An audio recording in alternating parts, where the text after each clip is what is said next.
So practiced, VLOOKUP. Got some idea? Can you all do it on the system? Are everyone ready? Awesome. No confusion at all with the VLOOKUP? Everyone is okay with VLOOKUP? Isn't it complex? No? Okay, what is the third argument in VLOOKUP? What is the first argument in VLOOKUP? What is the fourth argument in VLOOKUP? Awesome. Which one is an optional one there? The last argument, right? Well, without looking into the system, you are able to answer all this. Okay, fine. I thought of actually making you write here, but as all of you are answering including the argument and the positions also, I got the confidence that you really practiced well. Congratulations, well done. Fine then. So I think VLOOKUP match, VLOOKUP column. VLOOKUP column is also kind of okay, but match is where probably you would have felt little challenging integrating with VLOOKUP. But if you were able to get that also done, then great. VLOOKUP match also tried? Yes? That will take some time, I understand. So practice, but overall you understood the concept, right? If the columns are in the same order, you can go with the VLOOKUP and column combination. But if the columns are shuffled here and there, then you need to go with VLOOKUP with match combination. Okay. All right. Yesterday we discussed one very important concept. What is it?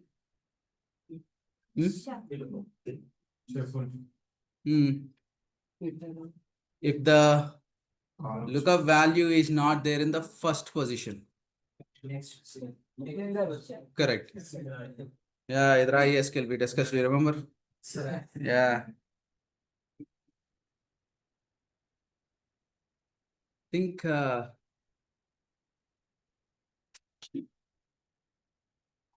okay, no problem. We'll do the test towards the end of today, okay? 2 more papers. Tomorrow, between the session, we'll do one. And at the end of the session, we'll do one more. Okay? With that, all tests will be over. You will have your consolidated scores. And I think, okay, you tell me so far, like, are you able to find some improvement in terms of your Excel skills?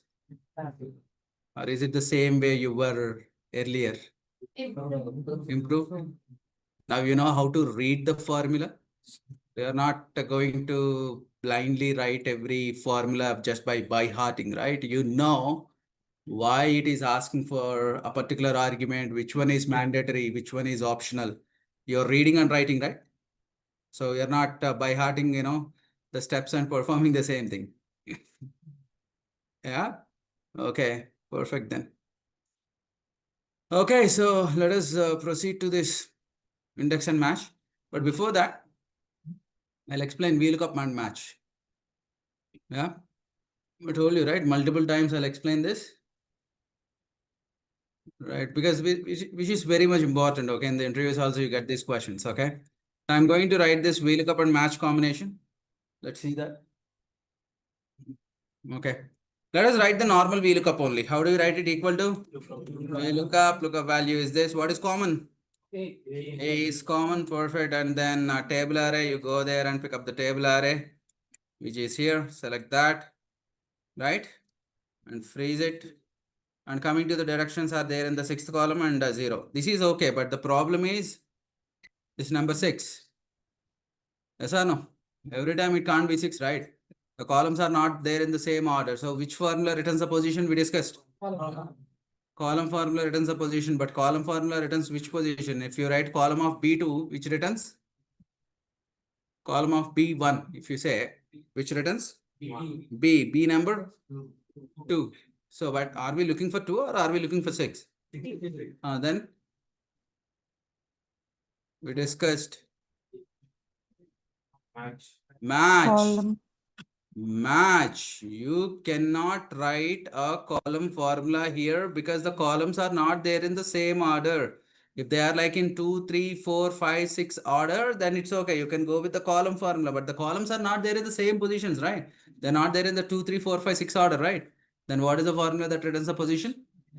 Match. Perfect. Match. Match what? Deductions. And by the way, all the headers have something in common. What is it? The cell addresses are B57, C57, D57, E57, F57. 57 is sounding common there, right? So pre is 57 and the lookup array, we discussed this. A lookup array can be a single row, multiple columns, or single column, multiple rows like this. And what is it we need to do if it is an array? Freeze. Comma, which type of match? Close the match, okay? Don't get confused with the last 2 zeros. 1 0 is match, the other 0 is for VLOOKUP. Close it. That's it. If you can write something like this, even though your lookup values shuffled here and there, the columns are shuffled here and there, it can fetch those values. Right? So what is the job of match? Match returns what? Match returns the position. I want you to remember this. Match returns what? Position. Perfect. So match returns the position and the same position using which we will be creating index and match combination now. Index and match. Index and match, if you ask me, which is easier than VLOOKUP. If it is easier than VLOOKUP, why people consider that it is a complex one? Here's the point. For everything, there is a way. There is an easiest way to learn. Most of the people that try working with this index and match in a harder way, but I'll give you a few examples. With that, you will get some idea how this works, okay?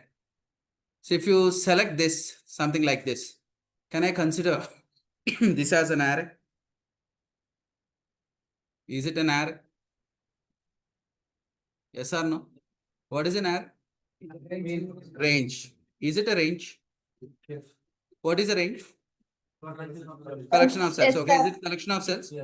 Okay, so that means I've selected an array, correct? Everyone okay, right? It's an array. Perfect. Range, basically. Array is a range. That's what we discussed, right? Okay. In this selected array, every cell has a position, an address, you can say. The very first cell in the selected array is 1, 1. What is 1, 1? Row 1, column 1. That's how you need to read it. Okay, what is it? It's row 1, column 1. And I wrote it here clearly here. R, C.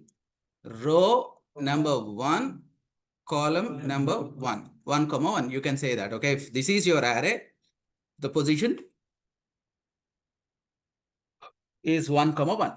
Done. The next one is row number 1, column number 2. It's always R, C, okay? And what is the position of this? Row number 1, column number 4. Excellent. What is the position of this? Row number 5, column number 1. Okay, what is the position of this? Row number 5, column number 7. Okay, I need this. Tell me the number, please. Row number 2, column number? Excellent. Tell me this one, please. Row number 3. Row number 4, column number 6. Perfect. So that means if you are selecting an array like this, inside that array, the positions have the row numbers and column numbers. That's what we understood. Correct? Okay. I want you to tell me the position of Excelytics. Row number 4. Row number column number 3. 3. Excellent. Let us do one thing. I'll write index formula here. Index. Index, what is it asking? Array. Let us select this array. Because it's an array, what is it we do? Raise it. Excellent. If you want to get the word Excelytics, what is the row number you said? 4. What is the column number you said? 3. That's it. You got it? So what is index job? Index job is to point something and pick it up. Right? Okay. In our fingers also. What is this finger called? Why do we call it as index finger? You can point something, index something. Right? Okay. If I'm pointing like this, do you know whom am I pointing? Any guess? Whom am I pointing?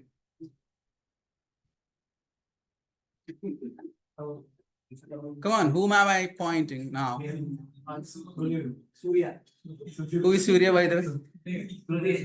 Sudhir. Who is Sudhir, by the way? Okay, you are Sudhir. The one behind you? No. Venu. Okay. I'm actually pointing Venu.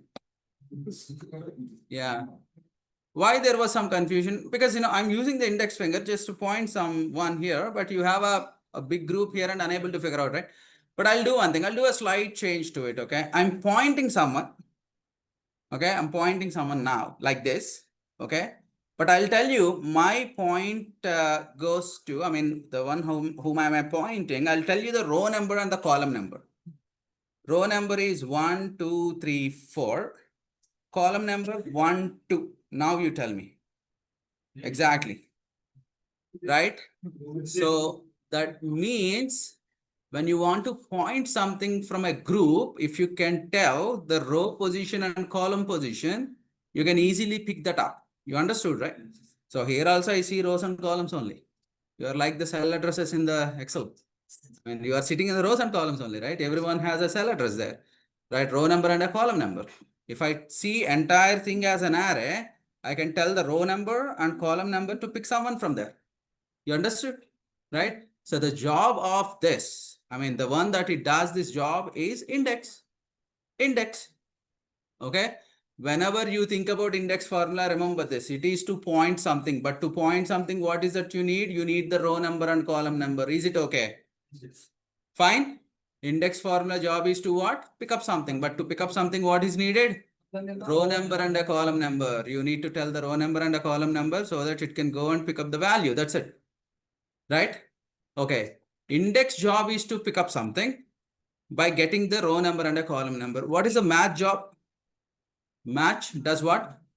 Match returns a position. Now you see why we always talk about index and match. Index goes to a position and picks up the value, but to go to the position is written by match.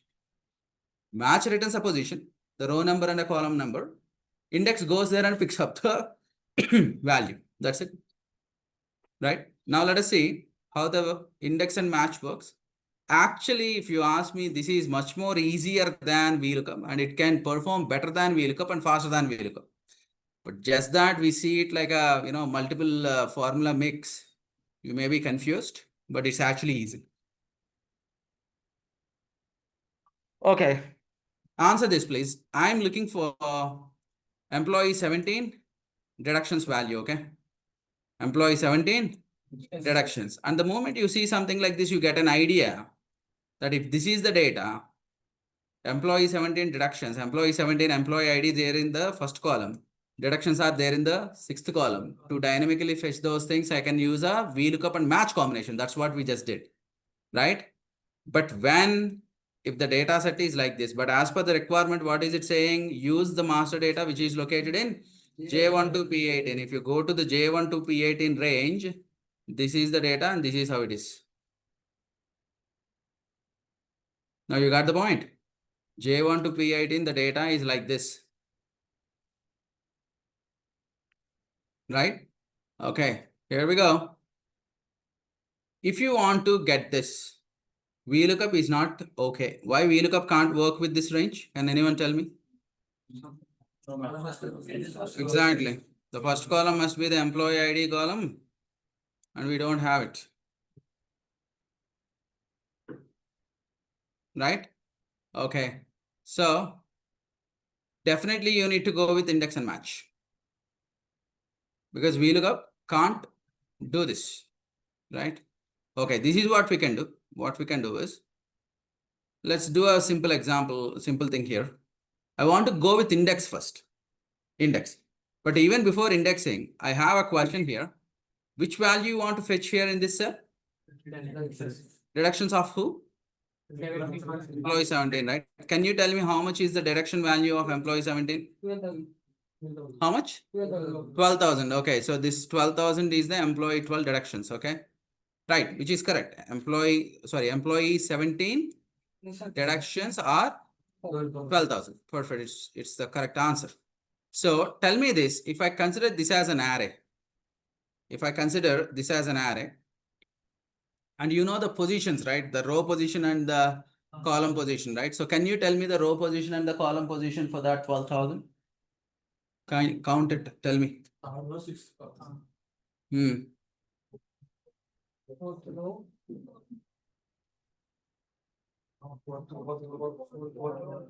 row? Excellent. Fourth row, sixth column. Row number 4, column number 6. I'll do one thing. We did a similar kind of an exercise for Excelytics, right? The same thing I'm doing here, index. It requires an array. I'll go to that array. Okay. We'll freeze that. What is the row number? You said? Fourth row. What is the column number you said? Sixth column. So if I do that, yes, we got it. Employee 17, 12,000. But the problem is if you hard code 4,6, everywhere it will be 4,6 only, which is 12,000, which is not the correct answer. But we have a technique here. I have a question before I ask that. Why did you say fourth row only? I'll say 10th row. How did you say fourth row? Why did you say fourth row? I'll say 10th row. How did you count it? Okay, tell me, why did you say 12,000 is the one correct answer? Because employee ID 17, deductions are 12,000, right? Okay, so I'll do one thing. If I select the employee ID column only, okay, and now you will get some idea. Why did you say fourth row? Because employee ID is there in the fourth position from the top. That is the reason you said fourth row. So that means you know a formula already. Which formula returns the position? Match. Perfect. What I'll do is I'll remove that 4. I'll do what? Match. Match what? Employee ID. By the way, all the employee IDs are located in K58, K59, K60, K61. Then, right, freeze what? Okay, excellent. Comma, lookup array. As you know that a lookup array, either a single row, multiple columns, or a single column, multiple rows. Because I am looking for employee ID 17 and I want to know the position of 17 within this array, a single column, multiple rows. And as soon as we select any array, what is that we do? We freeze it. And which type of match? Exact match. Close it. That's it. 12,000. And then we have 6. Okay, why did you say 6? Exactly. If you look at the headers, deductions are there in 1, 2, 3, 4, 5, 6 position. That's the reason you said 6. So for that also, you know this very well. If you want to know the position of deductions, which returns the position? Match returns the position. Match what? Deductions. By the way, all the deductions and other headers are located in L57, M57, N57, O57, P57. What is sounding common? 57 is common, comma, and the lookup array is the headers array, right? And you know this, right? Lookup array can be single row, multiple columns, or single column, multiple rows. And as soon as you select any array, what is it we do? We freeze it, comma, which type of match you want to do? Exact match. Close it. That's it. If you can write the index and match formula like this, either your lookup value is there at the beginning, in the middle, or at the end, irrespective of its position, it can fetch that. Right? Okay, you tell me something. You understood the concept of index? What is index? It goes to a particular position and picks up the value, and the position requires what? Row number and column number. How did we dynamically get that row number and column number? Which formula returned the row number and the column number positions? Match. Match. See, the entire magic is done by the match only. The index job is just going there and pick up the value. That's it. If you can do the match correctly, index job is nothing. What is index job? If you tell the row number and column number, it will go and it will pick up the value. That row number, column number, manually also you are able to count, right? But to make it dynamic, that row number, column number, what is that we had to use? Match we had to use. So if you practice match, index and match is nothing actually. Right? Let's do one thing. I'll give you some time, until tomorrow. We just practice this, the same index and match. If you still don't get it, I'll explain it once again. No problem. I'll explain it like 100 times also. But you first practice it.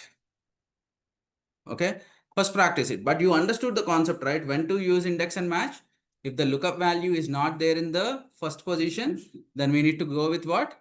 Index and match only. In the index and match, which formula actually making, doing all the magic? Match, because match returns what? Position. And index job is to go to that row position and column position and pick up the value. That's it. Is it okay? Right? Index match? Yes? And did you observe something? I did not write the index and match in one go. How did I do that? First of all, I wrote index. I used that 4,6 manually. Right? So we got that output. But to dynamically get that 4,6, what is that I inserted inside again? Match formula. I hope you understood the concept. See, I could have shown you the entire formula in one go also, directly writing index and match combination. But understand the concept step by step. You also try to do the same thing. Do not try to write all the formulas in one go. No need. You just write it index, write 4,6, and then how to get that 4 dynamically, how to get that 6 dynamically, you need to plan. Is it okay? Got some idea? Is it like easy or very complex? At least got some idea? What is math job? Returns? Position number. What is index job? Point something and pick it up. Right. It goes to the particular position and it returns the value. Okay then. So match, if you can practice alone, then working with index and match is very, very easy. Okay. So now you tell me how index match is different and powerful than VLOOKUP. Can anyone? Why do we use index and match instead of a VLOOKUP? What are the challenges or what are the advantages that you see with this? Index and match. Why can't we always go with a VLOOKUP?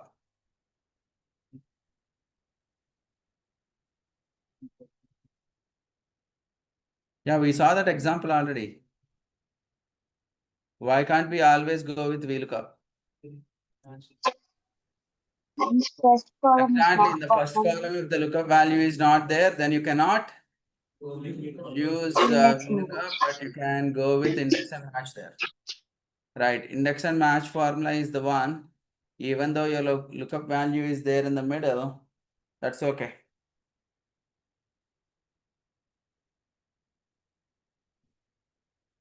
Which one you think it is powerful? VLOOKUP match or index match?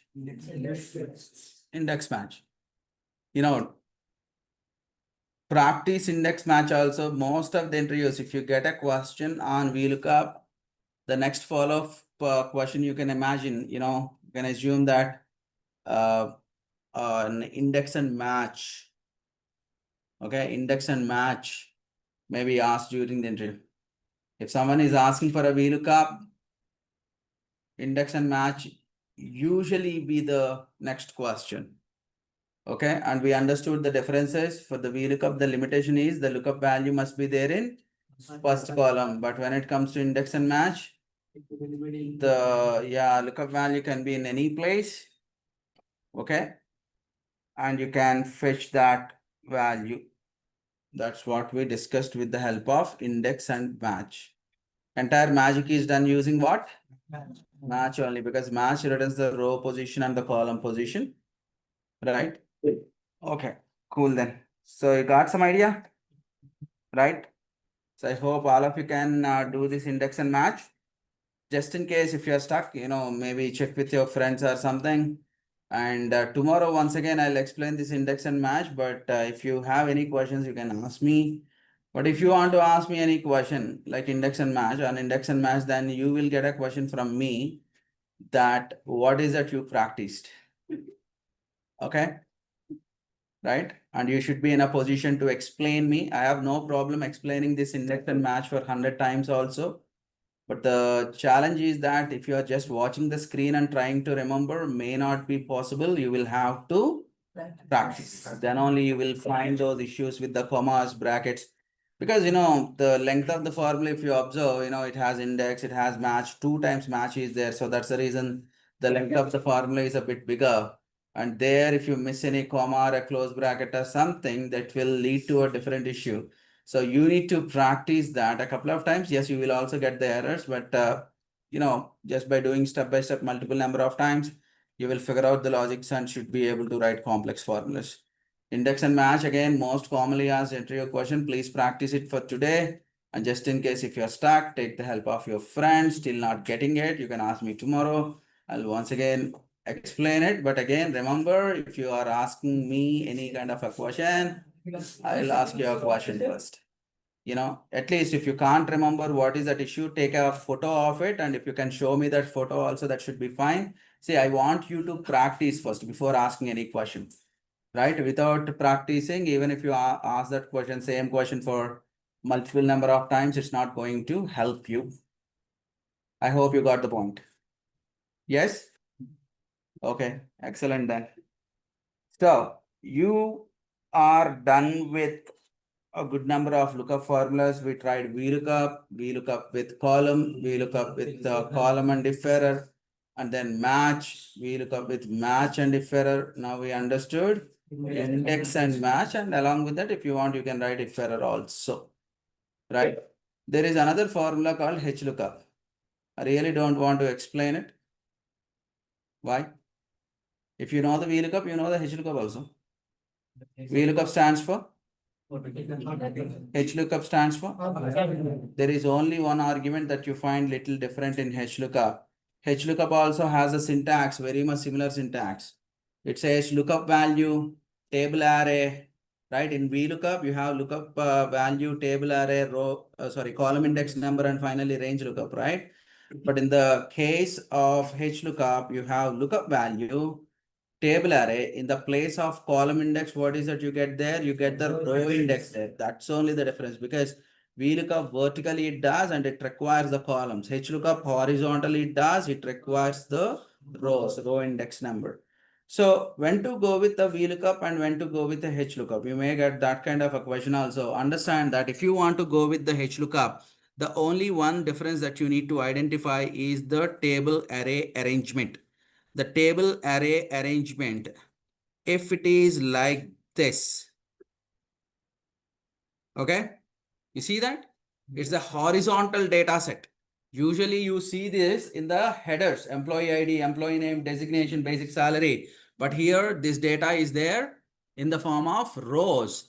So whenever you see this kind of a data, if it is horizontally arranged, then you need to use HLOOKUP. If you practice VLOOKUP, there is nothing new to practice in HLOOKUP. Why? It's the same syntax. There you write the column number, here you write the row number, that's it. So let me show you that. VLOOKUP and HLOOKUP, yeah. So you have these things, right? HLOOKUP, okay, VLOOKUP, first of all, lookup value table array, column index and range lookup. HLOOKUP, lookup value table array, row index and range lookup, that's it. So what is your lookup value? Employee 17. By the way, all the IDs are there in 69, row number 69, comma. We have the table array. There in VLOOKUP, we have a rule. What is it? The first column must have the lookup value, but here in HLOOKUP, the first row must have the lookup values. F4, and then we have the row index number. For the row index number, I'll use the row formula. Row of A2 and a 0. That's it. Drag across to the right, drag it down. Okay, you have Sam, CU, and all that. You see that? It depends on the data arrangement. If the data is arranged horizontally, you need to use HLOOKUP. If the data is arranged vertically, you need to use VLOOKUP. It's as simple as that. Understood? Even if you don't practice HLOOKUP, I don't say anything. You know why? Because in the real time, the usage of HLOOKUP is like 0.0001%. Okay. Why? Because all our data sets are vertically managed. A very rare situation that you maintain the data like this. Okay. If you, even if I ask you to write, you know,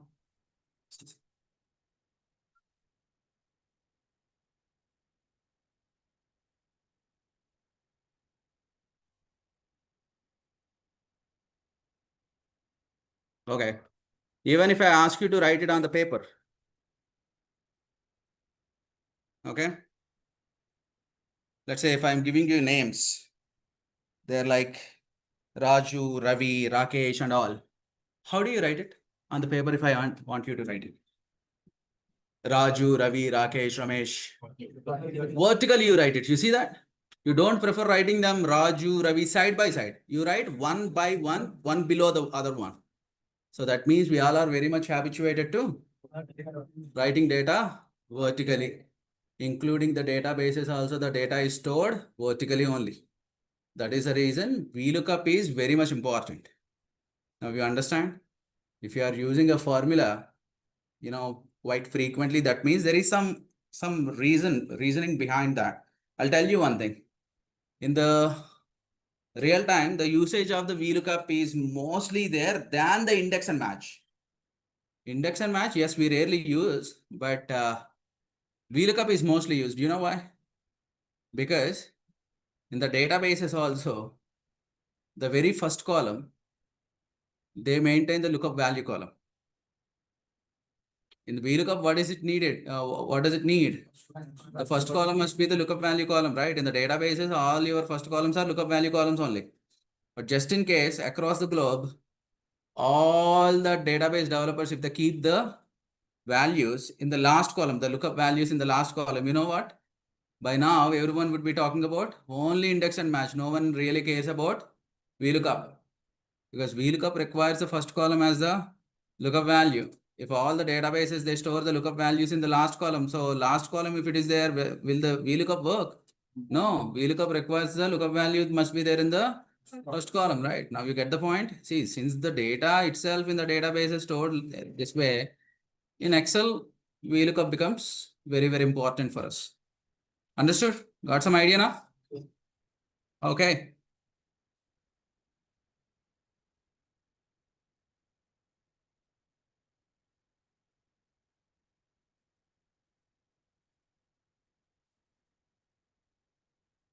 Yeah, I'll come to that named range related one shortly. But before that, let me discuss what is this named range. You know what is a range? An array, collection of cells and all. You know what is a table range?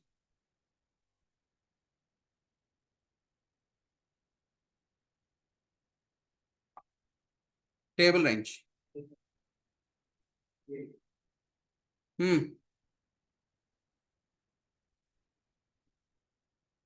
Table range. I told you, if you can practice this, at least 100 marks you will get in your Microsoft exam. You remember? How do we say something is a table range? Table design. Correct. Table array.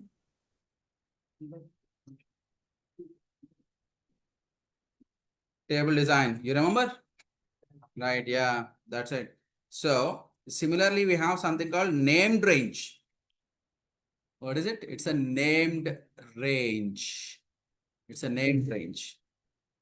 Okay. So what is this named range and how to use it? Let me show you. If I want to get the sum of net salary, how do we write it? It's equal to sum of net salary.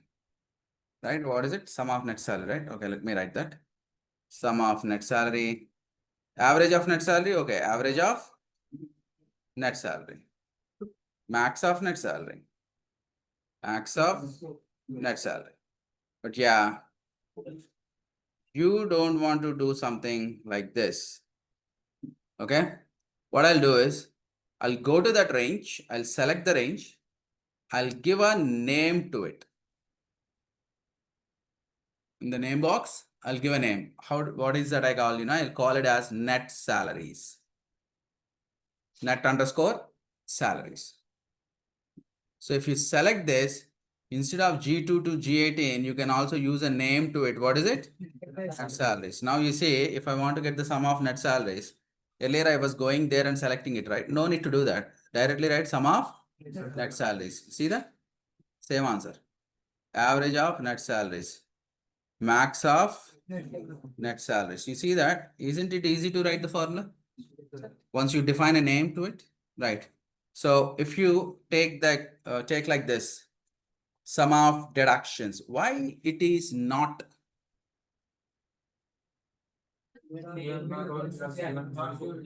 Exactly. First of all, we need to give a name to it. How do we give the name? Right. Select that range, go to the name box, and then give a name as deductions. And now we come here, and if you want to get the sum of deductions, you can write that, and that is sum of deductions. Understood? You got some idea now? Right. Where do we see these names? In the formulas, there is something called name manager. After creating the names, if you want to see them, where are they? If you go to the formulas and name manager, you have them here. You see that net salaries name we created, deductions name we created. Yes, all these names, you can find them here. Done. Okay, tell me something. Can I select the entire table and give a name?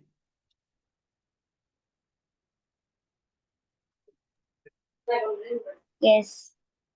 We can select the entire range, go to the name box, give a name. I'll give a name as salaries, salaries table, okay? Understand one thing, it doesn't accept spaces. That's the reason I'm using the underscore there. Salaries table, after typing it, hit enter to accept the name. Going forward, this range A1 to G18, I can use the name as salaries table. Perfect. If I go to the lookup formulas, you see that equal to VLOOKUP. What is your lookup value? Lookup value is this. Coming to the table array. Now you see this, the advantage of it. Instead of going there and selecting the table, as the named range is already available, you can directly say, want to use the salaries table. Easy. Instead of going there and selecting it. And another thing, if you are using any, a table like this or a range like this, usually what is it you need to do? You need to freeze. But a named range is already an absolute range.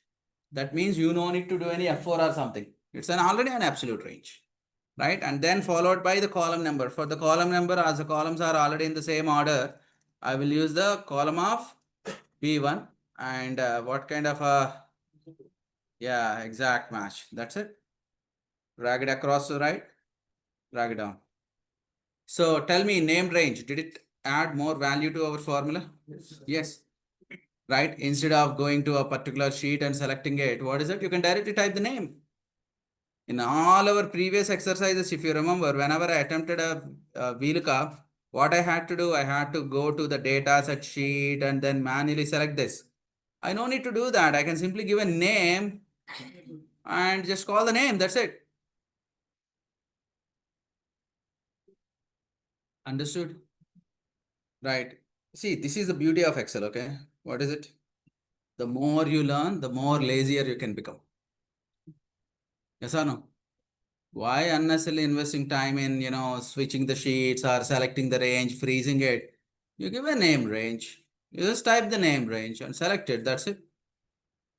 Understood? Okay. So with that, three types of ranges. Normal range, table range, named range.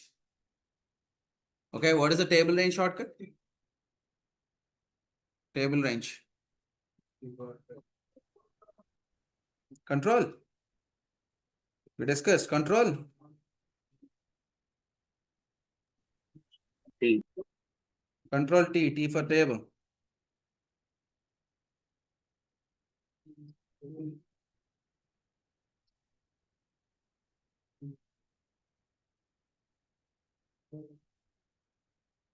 Okay, Control T, T for table.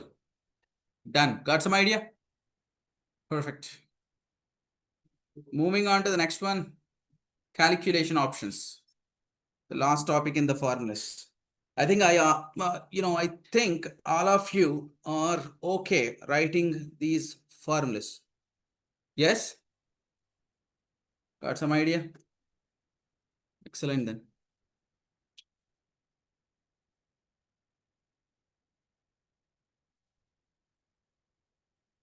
Which one is powerful? VLOOKUP match or index match? Why we consider that as powerful? Your lookup value can be there anywhere, left side, middle, right side, anywhere. But VLOOKUP always the first column only. You understood the concept, right? Okay. What is the formula that helps us to join two text strings together? Concatenate. Concatenate. What is the formula? If I input today's date and I want to get the month name as AUG, which formula?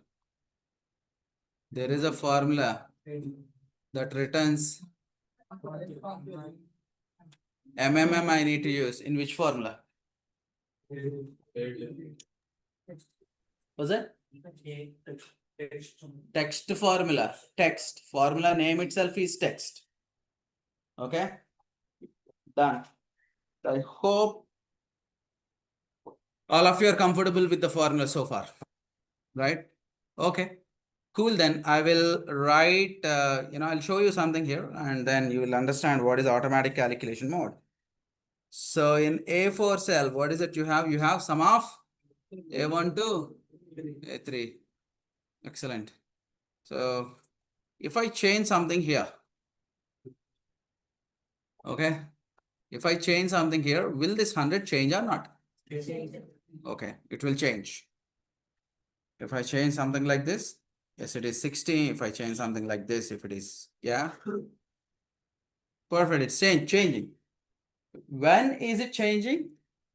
As soon as you change the value, the total is changing. Why? Because in the formulas tab, the calculation options, if you observe, it is by default set to automatic calculation mode. Nothing but as and when the inputs change, the calculation output will also change. Okay.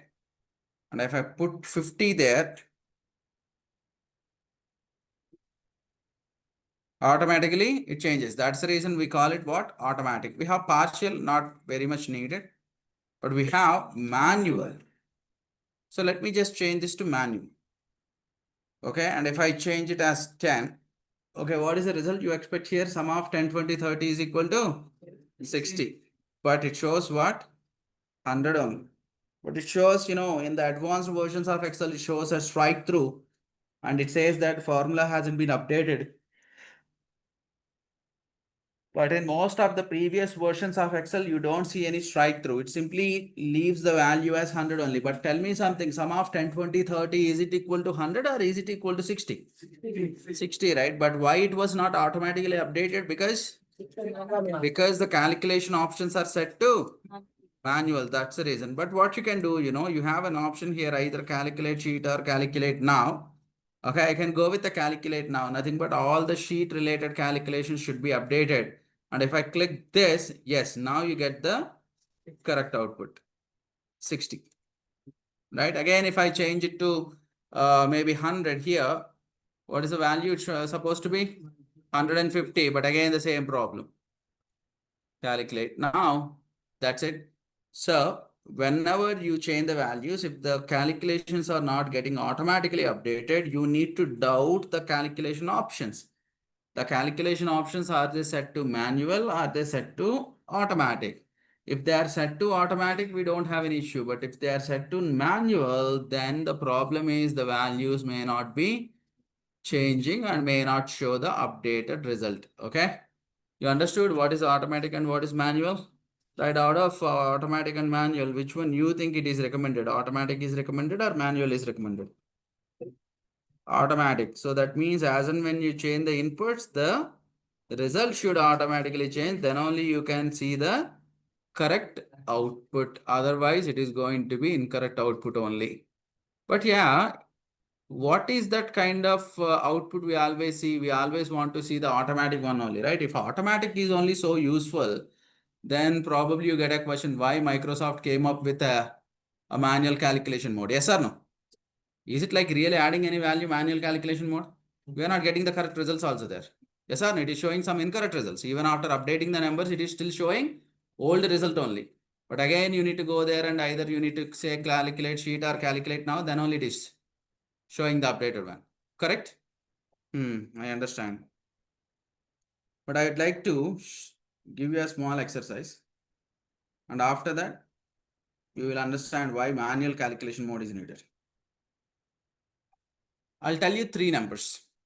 You need to tell me the sum. Okay? Tell you 3 numbers and you need to tell me the sum. And I may be repeating the same numbers, but you still need to tell me the sum. Okay? Okay. Sum of 10, 20, 30. Sum of 10, 20, 30. Sum of 10, 20, 30. Sum of 10, 20, 30. Sum of 10, 20, 30. 40, 50, 80. 170. 80, 90, 20. 80, 90, 20. 190. 190. Okay. 45, 85, 25. 45. 23, 43, 83. 140.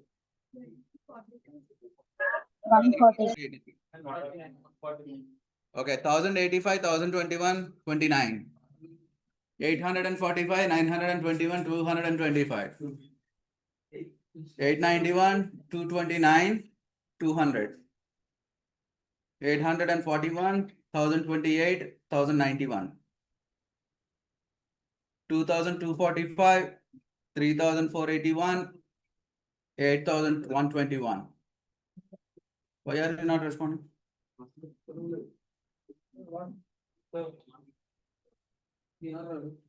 Why are you not responding?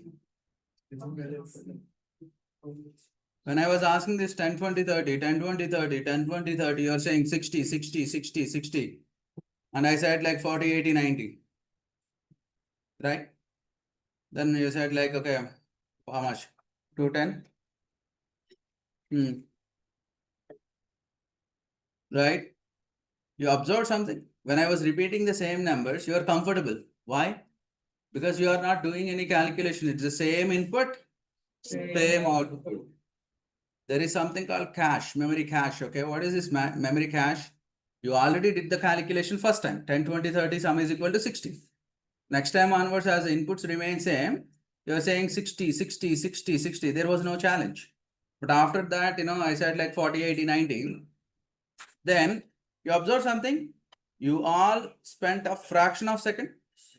What did you do in that time? You did a calculation because the inputs have changed. You engage your mind and you did the calculation to tell the updated answer, right? A few of you responded like this in a fraction of second for that question. Few of you responded after 1 second.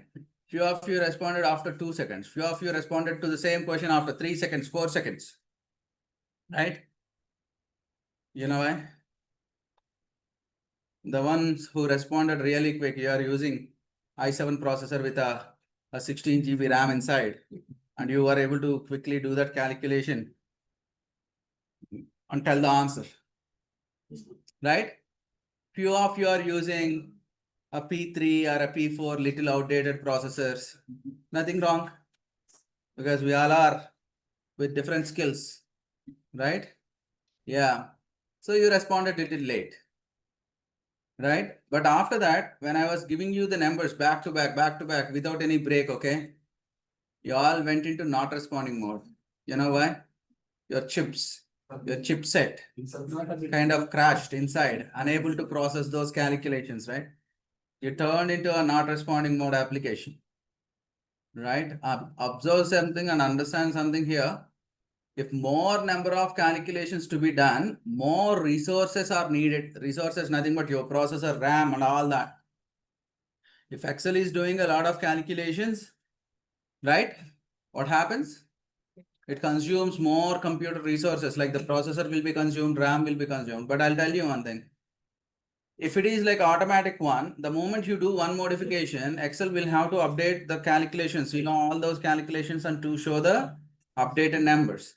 But here's the catch. The same exercise, okay, whatever you did, I'll be telling you the numbers. You just make a note. You don't need to do the sum. You just make a note. And later I'll ask you after some time. And you just then, you do all the calculations and tell me the output. Is it a easy one? A bit more easier than the previous exercise? So that means this time what is it you're doing? You're only taking the inputs, but you're not doing the calculation. So that way what you can do, you can focus only on taking the input. But after that, if I change this to, currently it is what? Yeah. After that, if I change this to automatic, that's when all the calculations will be triggered and in one go, it will be able to produce the updated result. Now you are getting the point, right? So as and when the values are changing and if you ask Excel to redo the calculations and return the output, it consumes the resources. Especially working with the bigger data set, this is what we do, right? We don't want the calculations to take place as soon as we change the values. What is it we do? We set it to manual mode. We do all the calculations and finally we set it to automatic so that all the calculations will be updated. Understood? Got it? Right? Now, is it a useful feature or not? Probably initially you would have thought like, okay, what is the point of having that manual calculation mode? We always want Excel to do the automatic calculations, right? Why do I need to go there and click on calculate now? No need actually. But certain requirements are there. Once you start working with the bigger data set, definitely, it is recommended to set the calculation mode to manual. Is it okay? Got some idea now? Right. With that, you got the idea of formulas, formula process, reference styles, the type of formulas, calculation modes, lookup formulas, index match, VLOOKUP, HLOOKUP, VLOOKUP with column, VLOOKUP with match. So many different types of formulas we discussed. Right? SUMIF. Gave you a couple of exercises also, SUMIF and all. You practiced? Okay. So tell me, what is the difference between SUMIF and SUMIFs?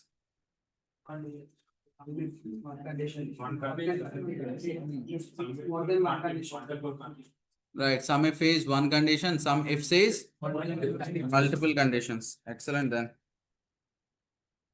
How many conditions you remember?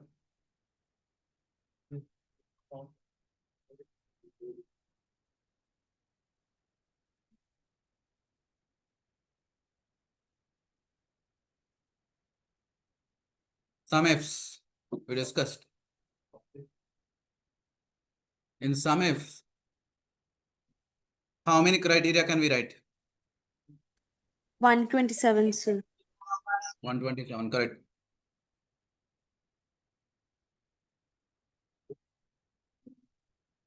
Okay. Now tell me, before starting this formulas, and now, after learning all these different formulas, how are you feeling? Is it okay? Not okay? It felt like, okay, you learned something. Now got some confidence? Can you write any kind of a formula without knowing it? Yes or no? No?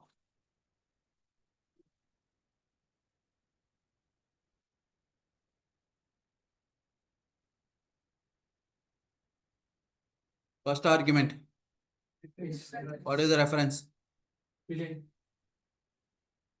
Reference. If a formula asking for a reference, cell reference. What is it you need to load?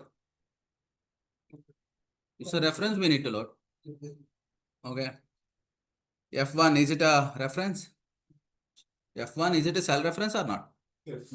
Yes. Come on, what is it asking? Rows I'll put 2.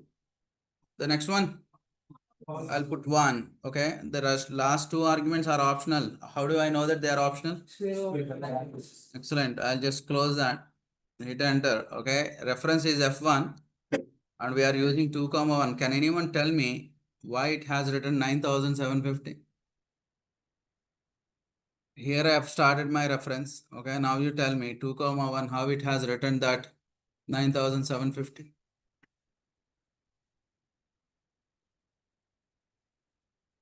Row number 2, column number 1. And it returned 9,750.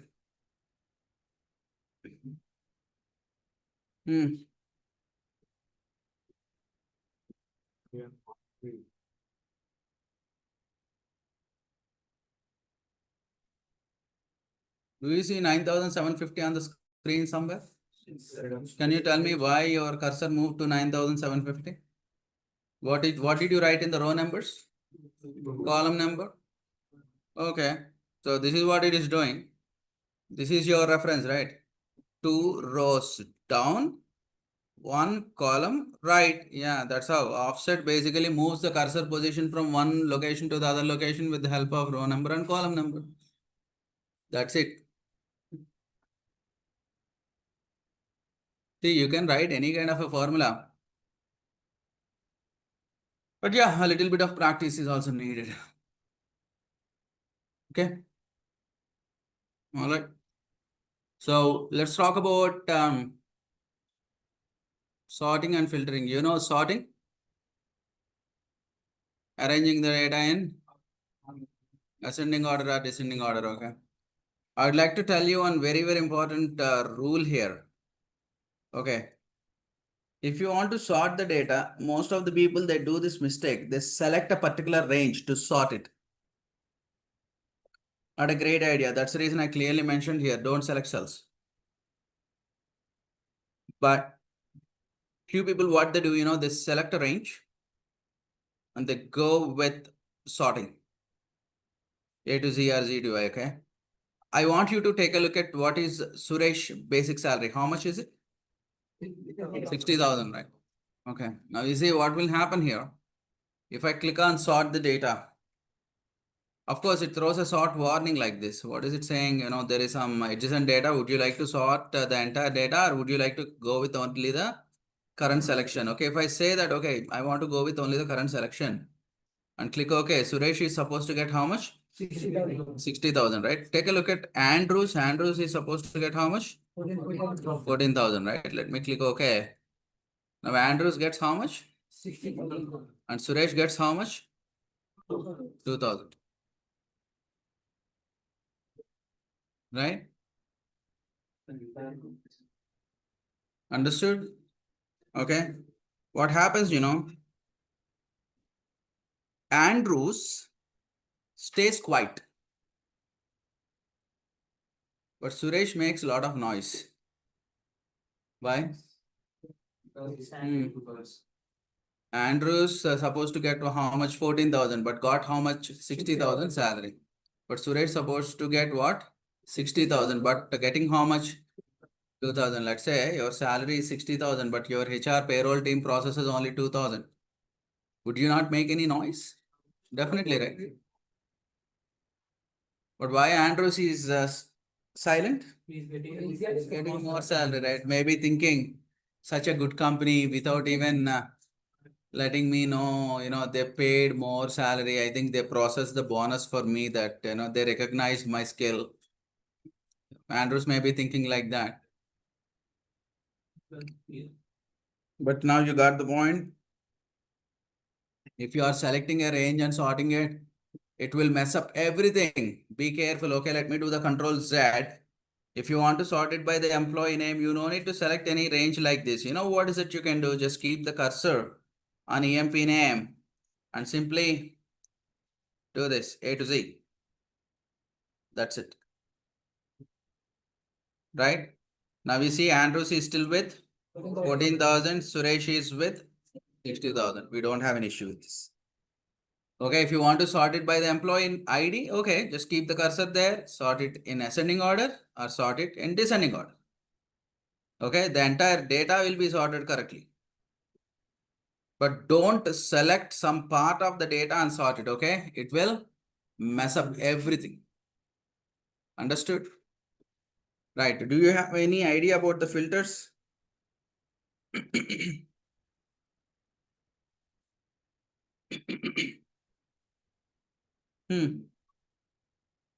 Filter. Okay.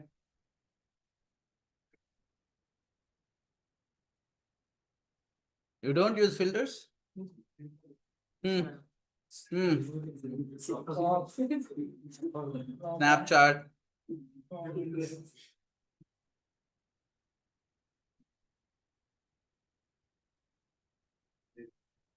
Yeah, nothing wrong, but I'll tell you one thing.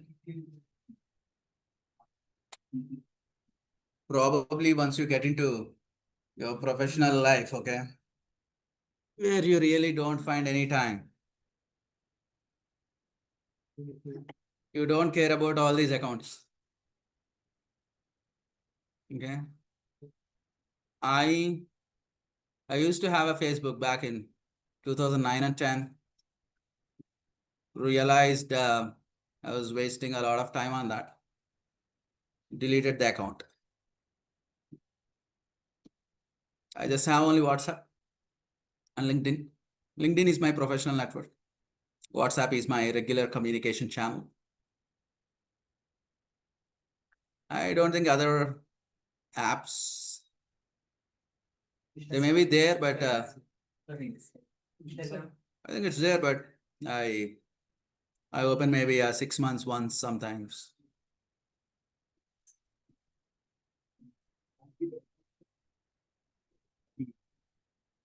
I get the notifications. Get the notifications. Someone is following you, follow them back and something like that. I think I randomly tested it once or twice. I think I am following 6 or 7 members. Randomly I selected what happens. Just wanted to see, that's it. Right? I think 70 or 80 are following me. You don't get, you don't see any kind of, update there basically. Long back I opened it. Yeah, Snapchat, blah, blah, blah. What is a TikTok, right? Other few games. Yeah. Once you become really busy, you don't even care. Like, your mobile is ringing.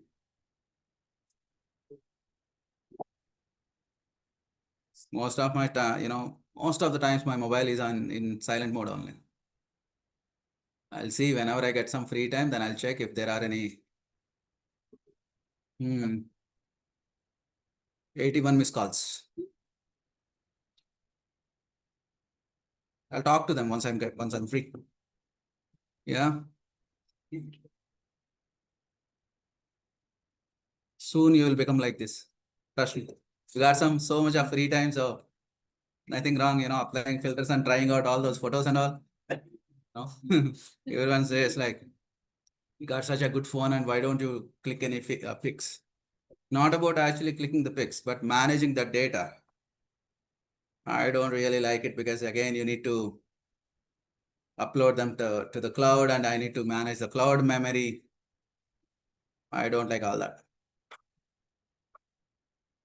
When you are talking about, I'm talking about filters and you are thinking what is it? A Snapchat. So that is not the filters I'm talking about. A filter on the data. Yeah, you can apply the filters on the data. Shortcut is there. Control Shift L. To apply the filters, Control Shift L. To remove the filters. Okay, Control Shift L.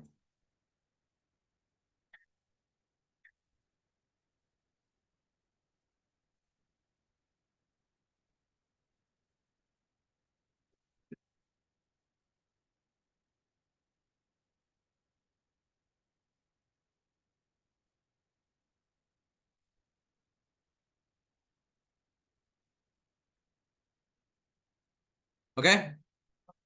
Done. Yeah. Why do we apply the filters? Here we go. After applying the filters for this also, you no need to select the data. Just go there, go to the drop down there. And you want to filter only manager data. Just go there and select only manager and click OK. That's it. You get only managers. Right. If you don't want the filter, just clear. And other thing, if you are using Microsoft 365 or the recent version of Excel, let's say if you want to filter only the developers, right click, and you should have an option here. Any value, right? The selected value is a developer and you want to filter it directly, you can filter it like this also. Okay, instead of going there and selecting the developer. Okay, how can you do that? Let's do let's say manager. If I want to filter, just do a right click filter, and with the selected cell value, I want to filter. Okay. Then you understood, right? Why do we apply the filters? We want to see only the limited amount of data that is needed for our analysis. Okay. To create any report, or your business may ask you like, how much are we paying only for the managers, and can you get me the data? Okay, here we go. This is what you can do. Just go there and select only manager, right? And copy this data and paste it into a new Excel file and share it. Understood? What is a filter? Filters help us to see only the required amount of data. And once you are done with that, you can clear the filter off. Done? Okay. And the next one is remove duplicates. We have one duplicate record here, right? If you observe Kaveri, it's here, right? There's the same record duplicated here. And again, if you have the duplicate records in the data, it will, increase, what is that? It will inflate your total salary values and all. Yes or no? Right? To avoid that, I think we heard something similar to that. What is it? Regarding this duplicates only, where conditional formatting. Perfect. In conditional formatting, we have an option to highlight the duplicates, right? That is only to highlight the duplicates, but here it is to remove the duplicates. If something is found to be duplicate, we can delete that, remove that. So how do we do that? In the data tab itself, again, you don't need to select any data. Keep the cursor there on the data, and you have an option remove duplicates. The moment you click this, it automatically selects the data. You see that? And what are you checking? Like if any other record is exactly matching the same, consider that as a duplicate and remove it. And if you see employee to Kaveri lead 39,019,59750, employee to Kaveri lead 39,019,5 and 9750. Yes, it's exactly a duplicate. You see that? Exactly. And we were able to remove that duplicate.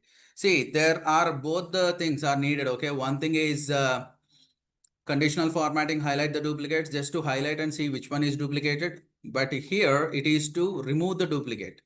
Sometimes we don't want to see any duplicates in the data. It is not about highlighting. You just directly want to remove it.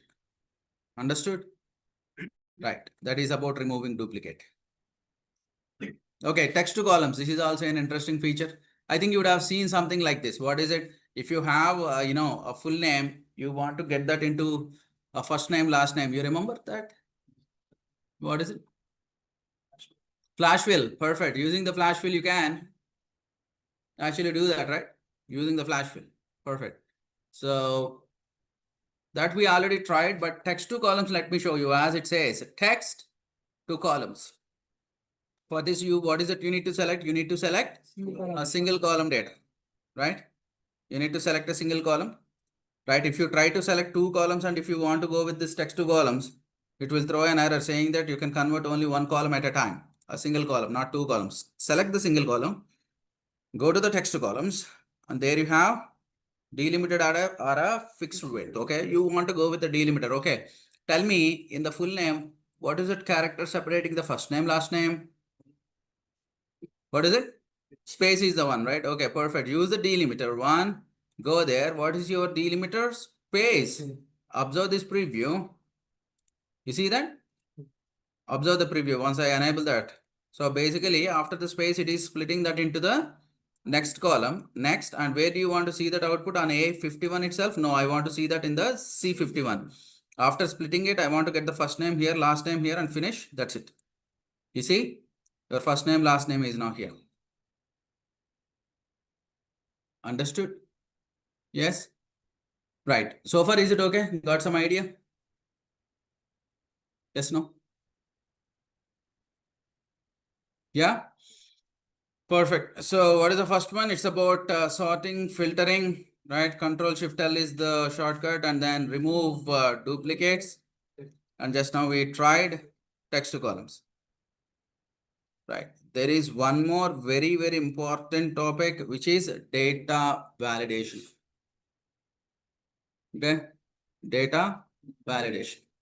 So what is data validation? How does it sound? Validation. Validate something. What is it? Validating something.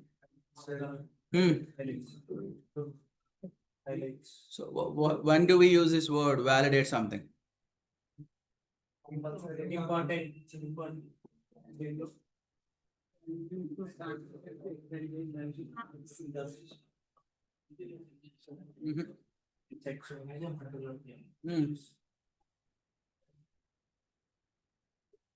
Why do you need to validate something, Let's say,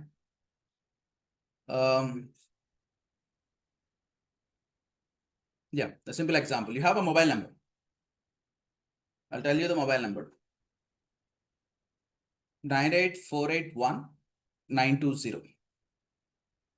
98481-920. Mobile number? No? But how do you know it's not a valid mobile number? Because every mobile number follows certain rules, right?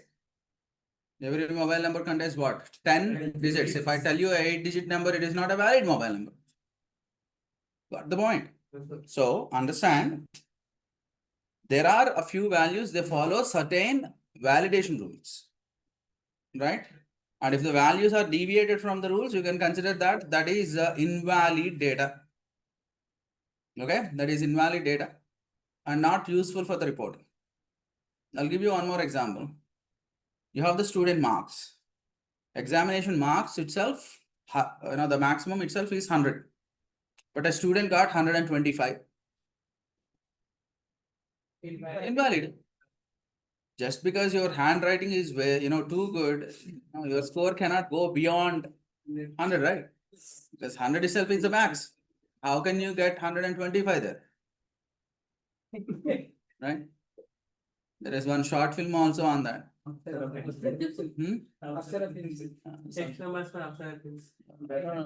Not that actually. Someone, a student changes a score and says that, okay, there is a total mistake. This person adds 1 before every number. Okay, if the person gets 2, puts a 1 before that, so that it will become 12. Right? And when that person does the sum, goes to the teacher and says like, there is a total mistake, sir. And that does that total, then understands, checks that total and it goes beyond 100. That's impossible, right? That's how that student gets caught. Yeah. So if you are talking about a data validation rule, there are certain values, they follow the rules, right? And you need to apply those rules to restrict the user to input only those kind of values. Let's say if the examination is for only 100, that cell should not allow any value more than 100. The maximum that you can type inside that cell is only 100. That's how you need to create the rules. Now you're getting it. What is a data validation? Right? So data validation, it controls the data. Okay, and it controls the user not to enter any invalid data. There is a difference between incorrect data and invalid data. What is incorrect data and what is invalid data? Incorrect data means if I tell you a mobile number 98490, okay, it is a valid number. But if you write instead of 98490, if you write something 98409, validation rules wise, if you look at it, is sounding like a valid mobile number because it has got 10 digits. It's a valid mobile number, but is it a correct mobile number? No, because I said 98490 and you wrote 98409.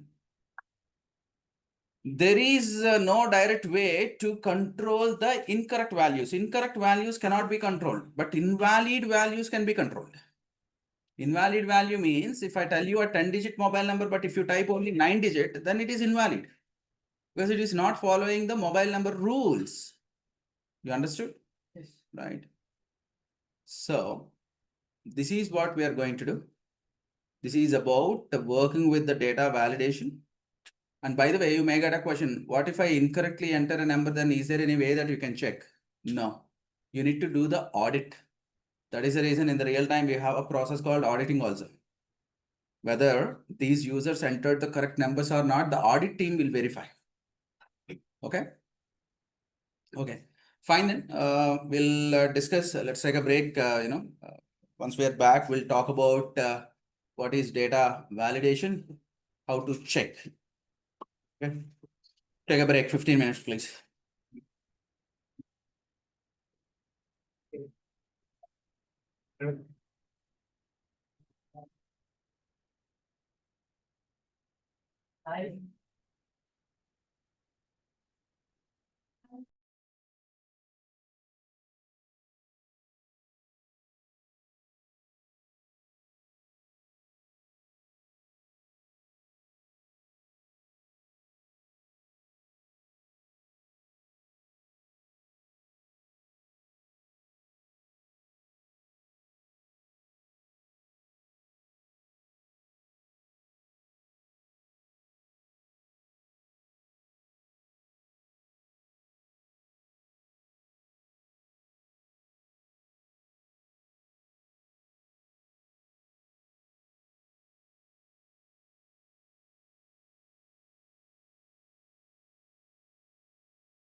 Okay, let's see data validation rules.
Okay, so we understood what is data validation and why it is needed. Let us apply and see how practically, how it works.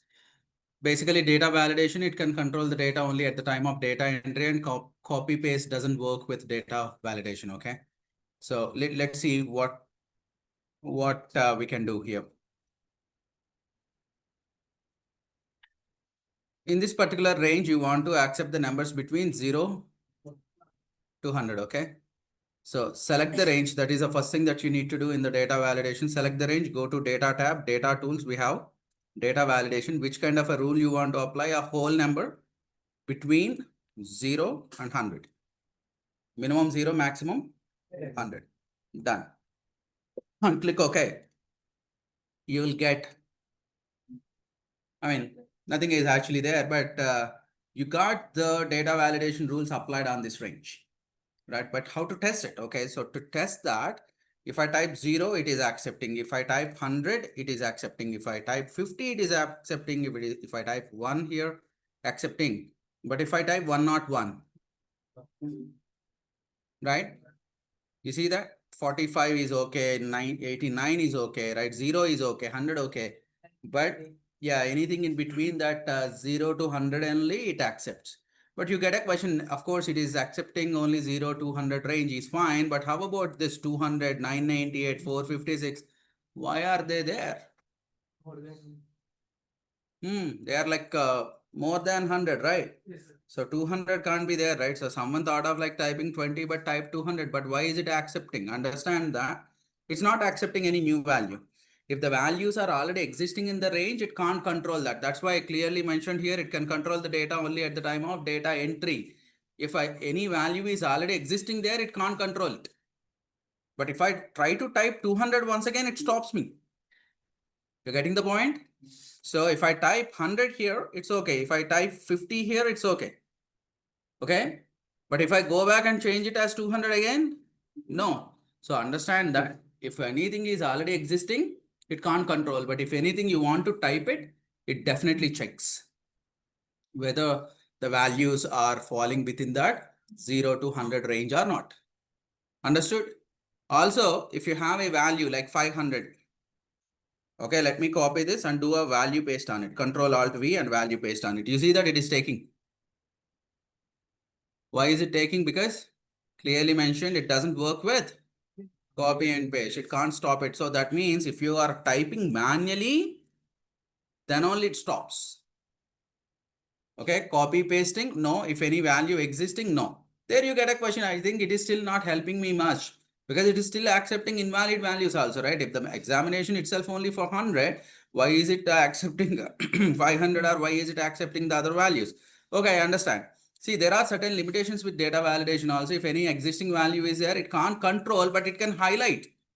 How, in the data validation only, next to that you have a drop down and you have an option there, circle invalid data. When you do that, you see 500 is invalid, 998 invalid, 456 invalid.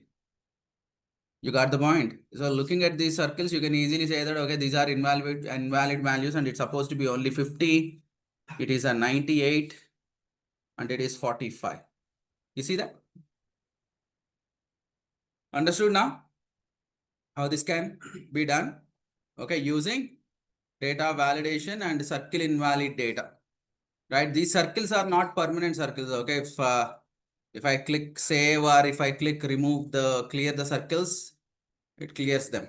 But for understanding purpose, we enable whether any invalid data is there. Circle invalid data. Understood? Right. This is fine. I have a question here. If I want to type something like 50.5, is it within the range?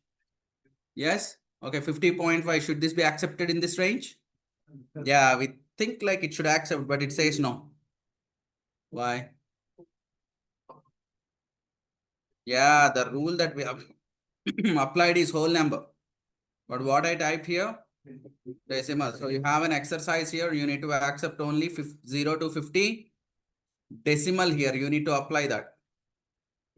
Okay, on this range, and also only 4 text length. You have a text length also on this range. This is your exercise purpose. Okay.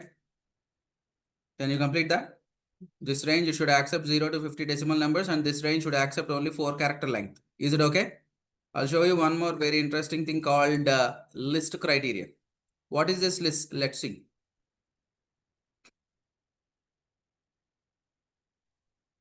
Okay.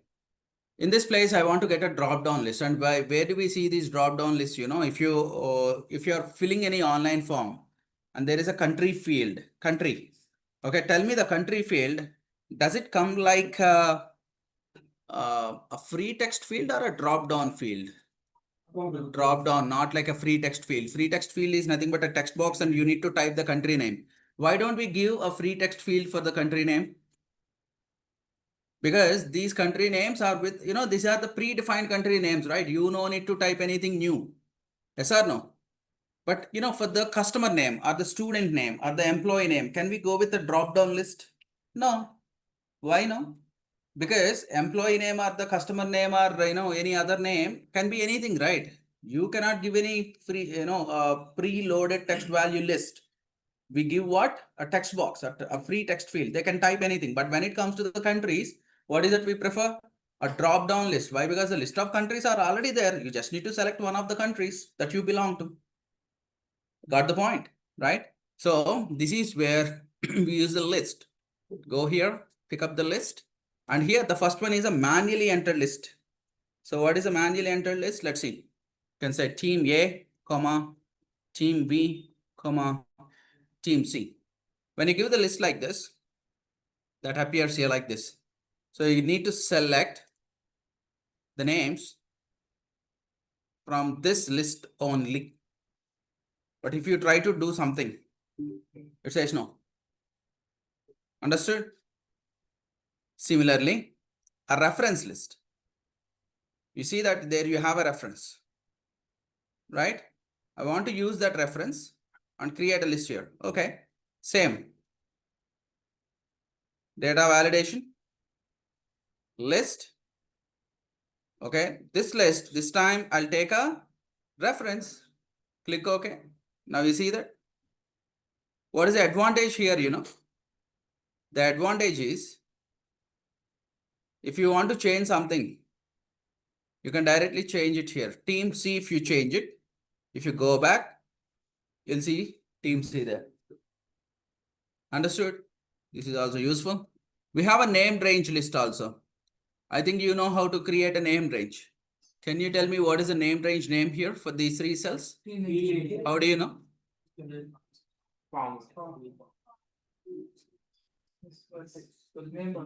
Team names, right? Now you see that, select the range, go to data validation, list, and when I select that 3 names, okay, team A, B, C, it automatically shows it as team names. You see that? You will get the same list. So the list can be given in 3 ways. Manually you can type it, reference you can use it, or a named range reference also you can use it. Understood? Easy only, right? Okay. So that means if you are seeing the list of countries in some place, what does it mean? You already have that list somewhere. From there, you get that list into your drop down. Okay, fine. See, these kind of things like controlling the numbers 0 to 100 or, list like this is okay. But when it becomes a little tricky, a formula-based data validation. What is a formula-based data validation? I'll tell you this. Take a look at this. You need to input mobile number there. Okay, in this range, any mobile number. Tell me, what are the rules to be followed by any mobile number?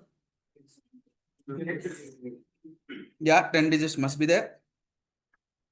And it must be a number.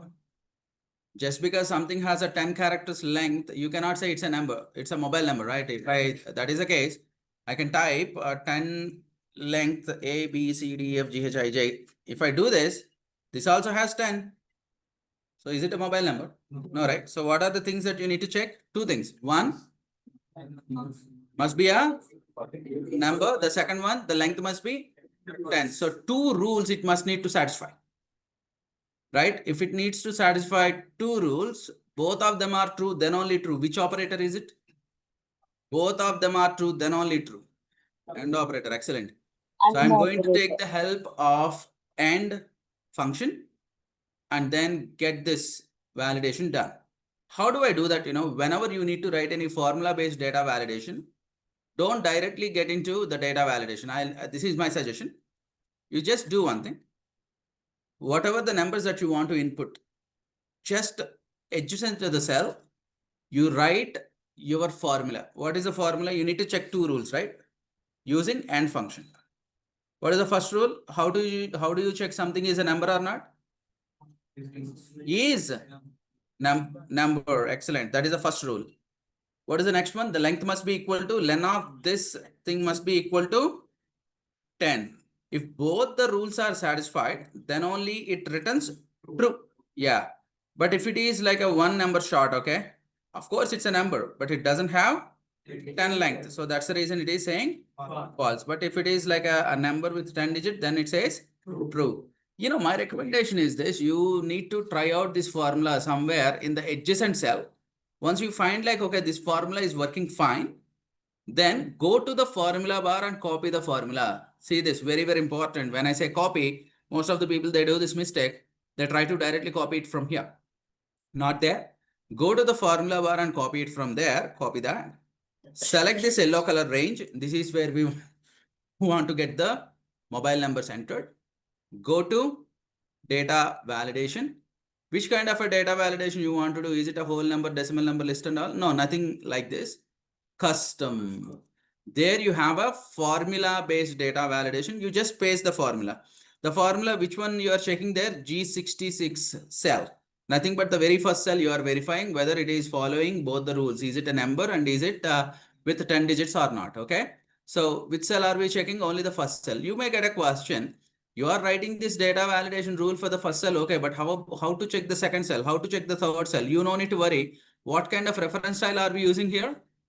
G66 without the dollar signs is relative reference. So you copied the formula for G66, the very first cell. When you go to the second cell and go to the data validation, what is it showing? G67. You copied, pasted G66 only. But relatively it changes, right? So it has applied all the relative references there. Now you see the magic. If I type any invalid thing there, no, it is not accepting. But if I type a mobile number 984, 98490, 98490 and hit enter, you see that it's accepting 8686836999. It's accepting, but 8297174111 if I type it. Instead of a 111, if I do a 11, only 9 digits coming, but of course it's a number. But what's happening there? It is not accepting it. Understand? Right? Got it? Right? So what did we do there? First of all, we wrote a formula in the adjacent cell, copied the formula from the formula bar, selected the range, go to data validation, choose custom, and then in the formula, you just paste the formula. Understood? Now it is checking both the rules, and if any value is matching, then only it what does it do? It accepts the value, otherwise, right, it throws a message saying that it is not following the rules, right? So whenever you want to write a formula based one, so which criteria you need to choose here? Custom. Then only you have a formula based data validation rule enabled. Understood? So why did we use AND function there? Because Two conditions. Either of the ones satisfied is okay, or both the ones must be satisfied. Both the ones. That's the reason we used AND function. If any one of those things is satisfied, it is okay, then we use OR operator. Or Right? function. Yes, OR function we use. Right. So, if you practice formulas well, we learned the formulas, right? A good number of formulas, and all those formulas, don't think only just to get some output into the cells. We use formulas in data validation, formulas in, conditional formatting, formulas in charts creation. We use formulas everywhere. So practicing the formulas is kind of a mandatory thing for us. But once you practice the formulas, this custom is not going to be custom. Understood? You didn't get it? Yeah. This custom, whatever the custom that we are using here, once you learn the formulas, I'm saying it is not going to be custom. The first custom is English custom. Telugu custom. The second custom is Telugu custom. Okay. Yeah. Practice the formulas. Very, very, very important. Okay. Done. But I have a challenge here. I'm typing a mobile number. I'm typing some number there. And I'm trying to type something. What is it saying? Microsoft Excel, the value does not match data validation restrictions, blah, blah, blah. You don't really understand what is it trying to say, right? So what is that needed, You need to provide a customized message, right? You need to provide a customized message to the end user. So how do we do that? Let's see. What I'll do, select this range. Of course, we have set up a validation rule, perfect. But the input message, you see, input message. What is that we write, Title is, I'll put it as mobile number. Okay, title. And the input message, please enter a valid mobile number. Okay, once I give the input message, you see this. If I select the cell, what is it saying? Right, this will give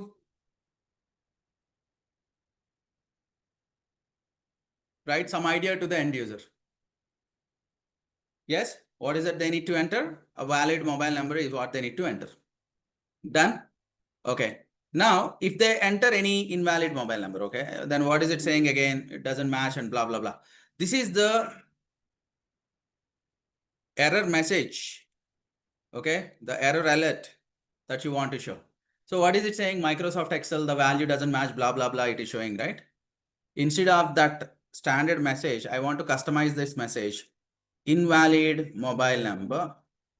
You have entered invalid mobile number, right? Please enter a valid one. Okay, done. You click OK. Now, if I type an invalid mobile number, now you see that invalid mobile number, blah, blah, blah. I can show the customized message there. But what is it saying? It is stopping it. Now, I'll tell you a challenge. And I'm entering a mobile number from, let's say, someone from UAE. They have a 9-digit mobile number, right? 9-digit mobile number. India mobile number has 10-digit. But there in UAE, you have a 9-digit mobile number. Then how do we handle that? Let's say you want to type a 567, 345 123. That is a 9-digit mobile number. You see this? It is not allowing. You got the point? Then how can we make it, like a valid mobile number only? So usually your business deals with only Indian mobile numbers, but sometimes you also get mobile numbers from other countries. Okay, then the mobile numbers may have a different number of digits. then how can you say it is invalid? It is a valid mobile number where in their country, but in India, it is not a valid mobile number. But do you want to store that mobile number also that is coming from other country? Yes. Yes or no? You want to store that? Then you cannot go with a stop message there. You know, the error type that you need to change it, the style that you need to change it, like a warning. Okay. You have entered, you know, invalid mobile number, or you have entered a different country mobile number. I'm just changing the message, okay? Changing the message, mobile number. Please verify it once again. If it's an Indian mobile number, then it must contain 10 digits. Okay? Would you like to allow? Okay? Now you see that if it is valid Indian mobile number like 8686836999, it's okay. But if I type it 9-digit number, you see that? So this will give you know, a kind of notification. Would you like to allow it? Continue? Yes, I want to. Because it looks like it's a different country mobile number, and yes, it is a different country mobile number, and I want to accept that value. Now you got the point? Though it is not following the rule, we are still accepting it. Why? Because we know that it belongs to a different country. Now you got the point? Not only a warning style, we can also change this to information style. Click OK. If it is information, it is much more softer way. Okay, I'll type a different number and this comes like this. Okay, accept it. Now you got the point. Whenever you have this kind of a requirement wherein you will have to accept the values even though they are slightly deviated because of there is a genuine reason. So then what is it we use? Same technique. We change the error style from stop to warning or information. Warning means, you know, you get an exclamation icon. Information means you will get a I icon, I. Okay. Done. Any questions on the data validation? Useful? Right? Especially if the end users are typing numbers and all, student marks and all. To avoid any invalid scores, what is it we use? Data validation.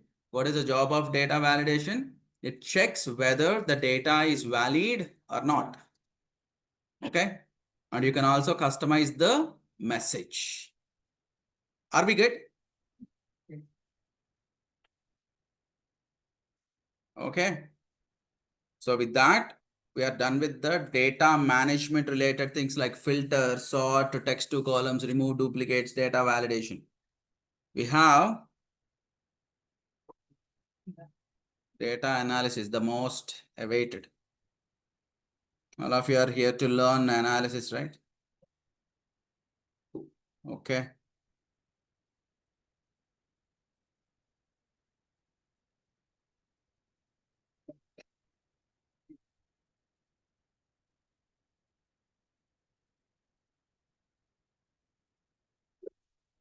Okay, why do you need to analyze the data?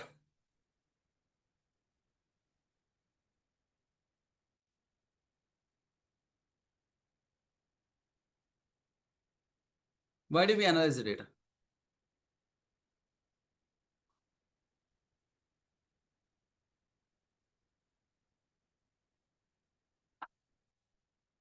Why do you analyze the data? If you want to find out any errors are there, mistakes are there in the data. Okay, why? Why? What else? What else are the reasons? Why do we need to analyze the data?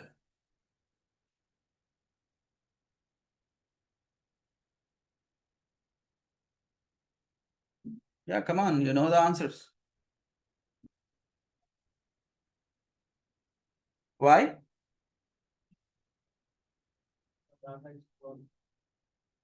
Okay, we can check the quality of the data. Okay, what else?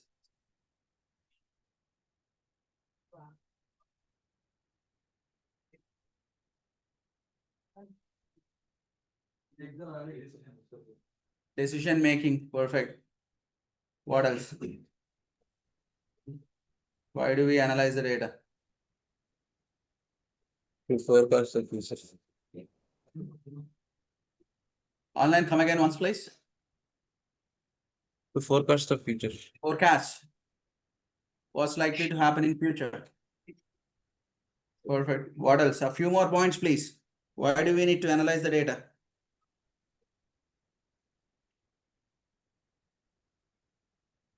Find the patterns and trends. To find the patterns in the data, okay. What else? A To few solve, more. to solve the problems. If there is any problem that you need to identify and solve it, yes. A good number of points that you mentioned, yes, that's absolutely correct. I'll show you why data analysis is needed, because you want to know about something, right? You want to perform a research, summarize the data and find out the patterns, understanding more about the data. You want to get some output from that.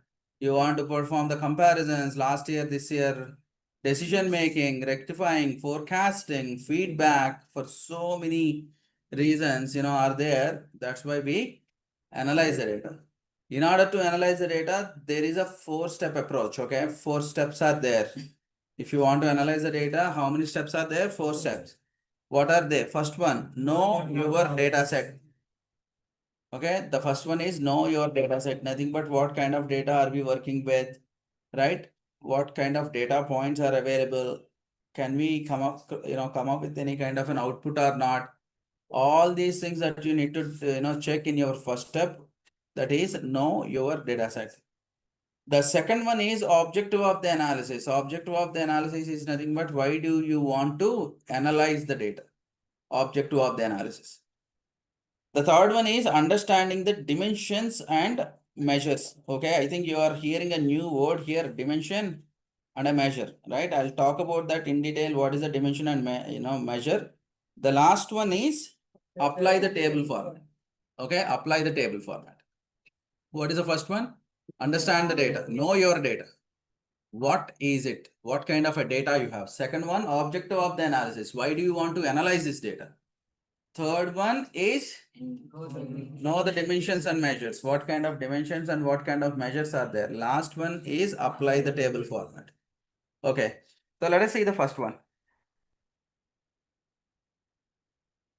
Okay, the first one is know your data set. Okay, let me show you this. What kind of a data we have here?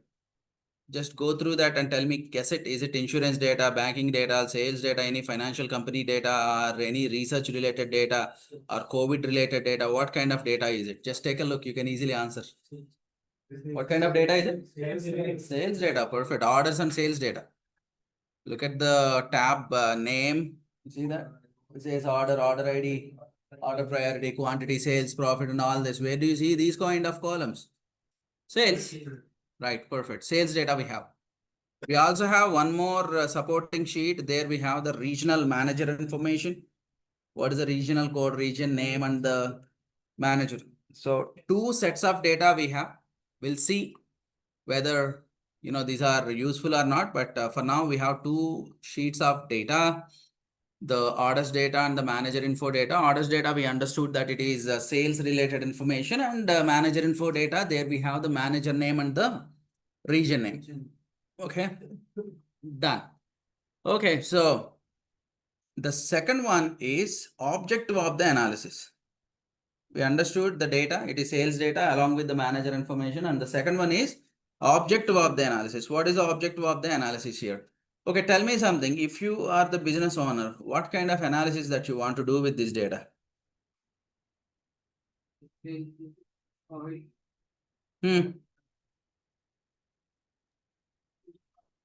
What kind of data, what kind of analysis you want to do with this data? What's that? Profit? Perfect. Yeah, we want to analyze profit. Profit. Sales analysis also you can do, but here we can do profit analysis. That is the objective. We want to find out what's happening in the profit. Is it like doing okay, not okay? anything where we need to, show the improvement, or any regions are not looking okay, or any segment is not looking okay. All these things we need to find out. That is the objective of the analysis. And simple thing is like every business objective is also same thing, right? What is it? Making the profits. Yes or no? I like one of the dialogues in there is one web series. Scam. Hmm? Hmm. There is one dialogue from Harshad Mehta.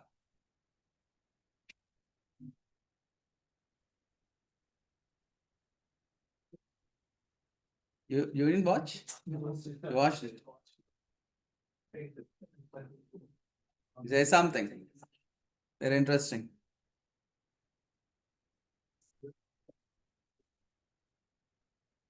No?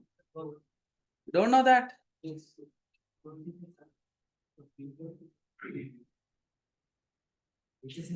Which scene? He goes to meet the polo head. Polo company, okay, polo steel something. Yeah, steel. And that guy is not very much convinced, okay, but his son is kind of very much happy with the way Harshad Mehta approaches every business. Then he gives a heads up to Harshad Mehta that, my father has been following traditional ways of the business. And he says, there is one scene, and he says,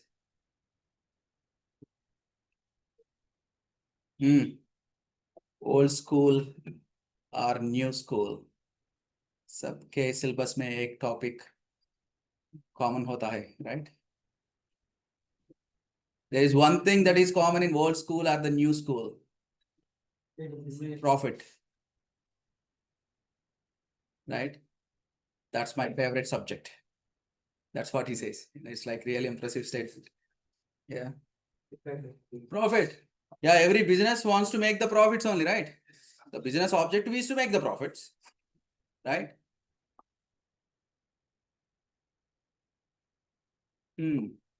Okay, here also we are going to do profit analysis.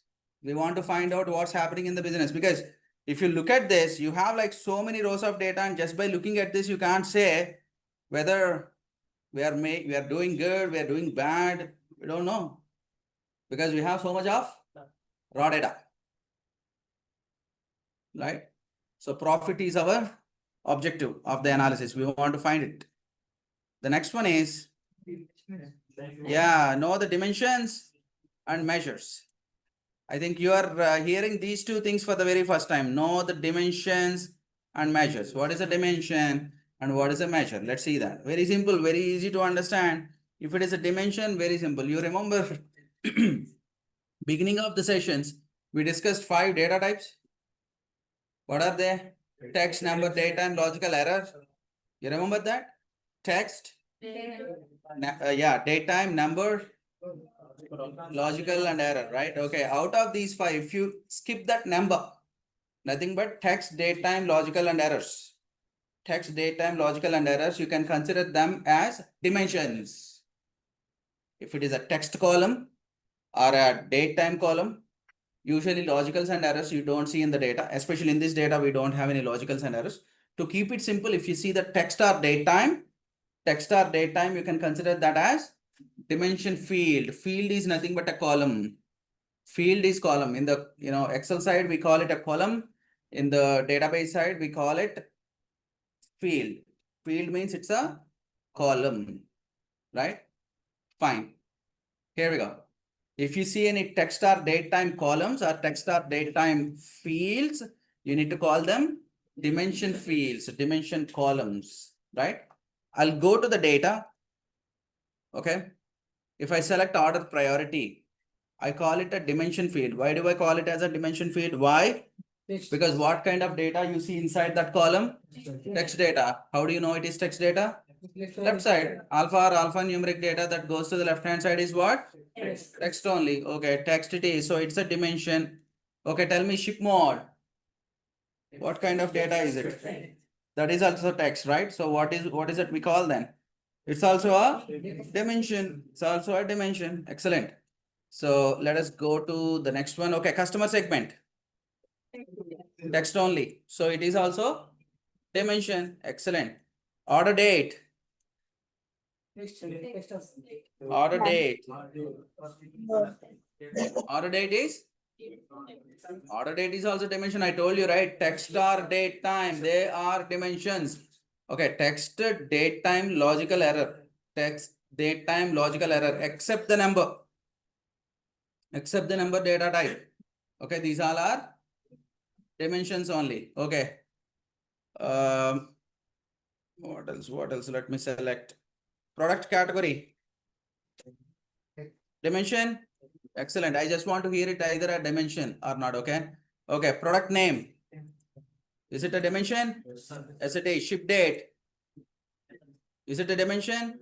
Excellent. So what is your understanding about a dimension? If it is a text or date time, consider that as dimension. And the next one we have. The next one is right. Measure. What is a measure? Any numerical field that allows you to do the sum.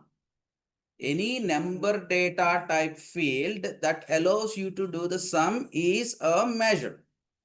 What is a measure? Any number column, and also you should be able to do the sum of that column.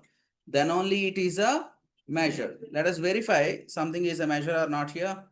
If I select sales, I say that it is a measure. Why do I say it's a measure? Because one thing, it has the number, and the other one is we can do the sum. We can do the sum. Sum of sales makes sense. Yes or no? If you can perform the sum, then consider that as measure. Excellent. Okay. Order quantity. Measure. How do you know it's a measure? Because one thing, it is a number. The second one is you can do the sum. Then it's a measure. All right. Profit. Measure. Right? Why? Because profit is a number and I can do the sum. And moreover, profit is definitely a measure in this case. I'll tell you why. What is our analysis objective? Profit analysis. You can set the objectives only on the measurable columns. Why do we call something as a measure? Because it can be measured. Right? You can check whether the profits increased or decreased. Now you're getting the point. You know, your business comes back and says, or you go to your business and you give a statement to the business. Our profits are great. Okay? Our profits are great. How do you define great? If 1 million became 1,000,001 rupee next year, that is what great. Or your 1 million turned out to be 2 millions. Which one is great? 2 million. 2 million? Okay. Your 1 million turned out to be 100 million. Then? So how can you define great? The word great. You're getting the point? So when I said 1 million turned out to be 2 million, you said great. Then how about 1 million turned out to be 100 millions? That is also great only. Oh, you want to say great or great? Oh, you want to say great. There used to be a car ad, okay? Nissan Sunny. You remember? That's a sedan class car, right? They call it, it's just not a car, it's car. You know why? Because it has that long wheelbase and such a long sedan class car it is. Right? But car is a car, right? Just because you are saying car, you know, it doesn't. Right? Okay, here we go. You cannot give a vague statement, something like our profits are good, our profits are great. No, you need to give a measurable statement. Our profits have increased by 200%. Makes sense. 50%. Makes sense. Our profits increased by 10,000. Makes sense. Got the point? Right. So something if that can be measured, then only that becomes our objective. So profit is definitely a measure. One thing, it is a number. And can you do the sum of profit? Yes, obviously we can do the sum of profit. Looks like you understood, right? What is a dimension and what is a measure? Text, date, time, text, date, time, error, and logical are Dimensions, numbers. Not every number is a measure again. Something, you should be able to do the sum on that. Calculations should be allowed, right? Let me prove it. Why everything is not a measure. If I select order ID, it's not a measure. You get an idea, like it's a number only, right? Why are you saying it's not a measure? Because order ID, of course, it's a number, but can you do the sum of all those order IDs? No. Doesn't make sense, right? And how about this row ID? That is also a number, but is it a measure? No, that is not a measure, right? So measure means it must be a number, and as well as you should be able to do the sum. Then only consider that as a measure. Otherwise, it is a dimension only. So here row ID, order IDs are dimensions. You cannot call them measures, right? Okay, so let me show you a few more. Okay, region code. Tell me, region code. What do you think, region code? Is it a measure or a dimension? Dimension. Why do you want to call this as dimension? Because exactly, you can't do the sum of the region ID, right? Of course, it's a number, but doing the sum of region ID, what kind of a message it gives, or how does it make sense? You got the point, right? Okay. Shipping cost. Measure. Excellent. Shipping cost is a measure. Selling price per unit. What is it? Measure. Selling price per unit is Measure. measure, you're saying, right? Okay. No? What is selling price per unit? Measure or not? Selling price per unit, is it a measure or not?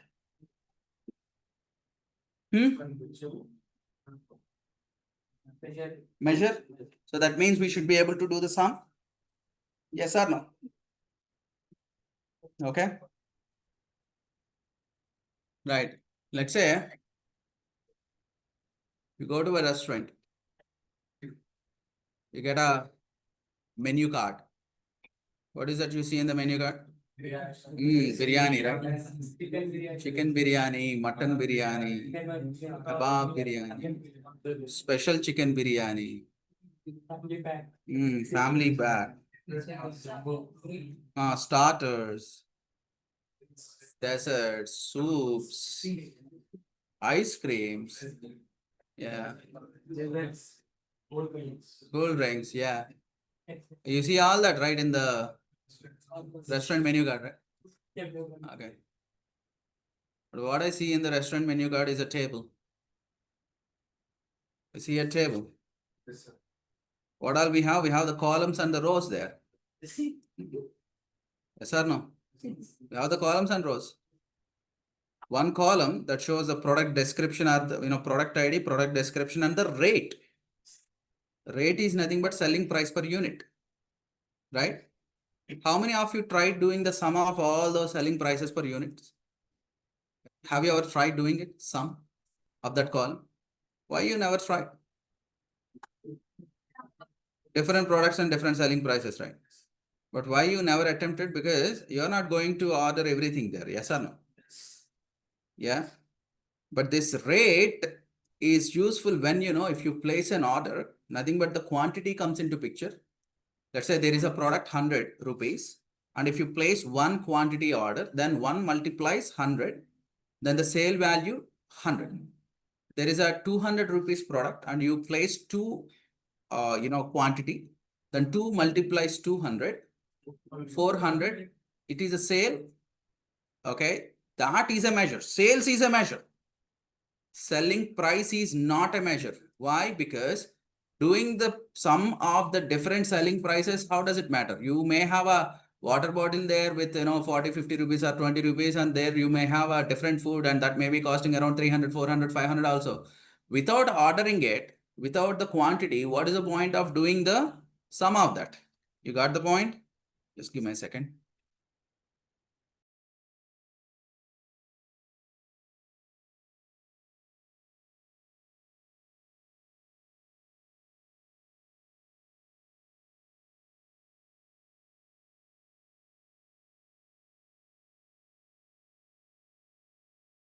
Just give me a second, please.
Sorry for that. Okay. So selling price per unit is not a measure. You cannot do the sum of different product prices. To prove it, I'll show you an example here. It's a bill example. Probably you would have observed this. You know, serial number, can I do the sum? No, doesn't make sense. Descriptions, can I do the sum? Anyways, it is text, no.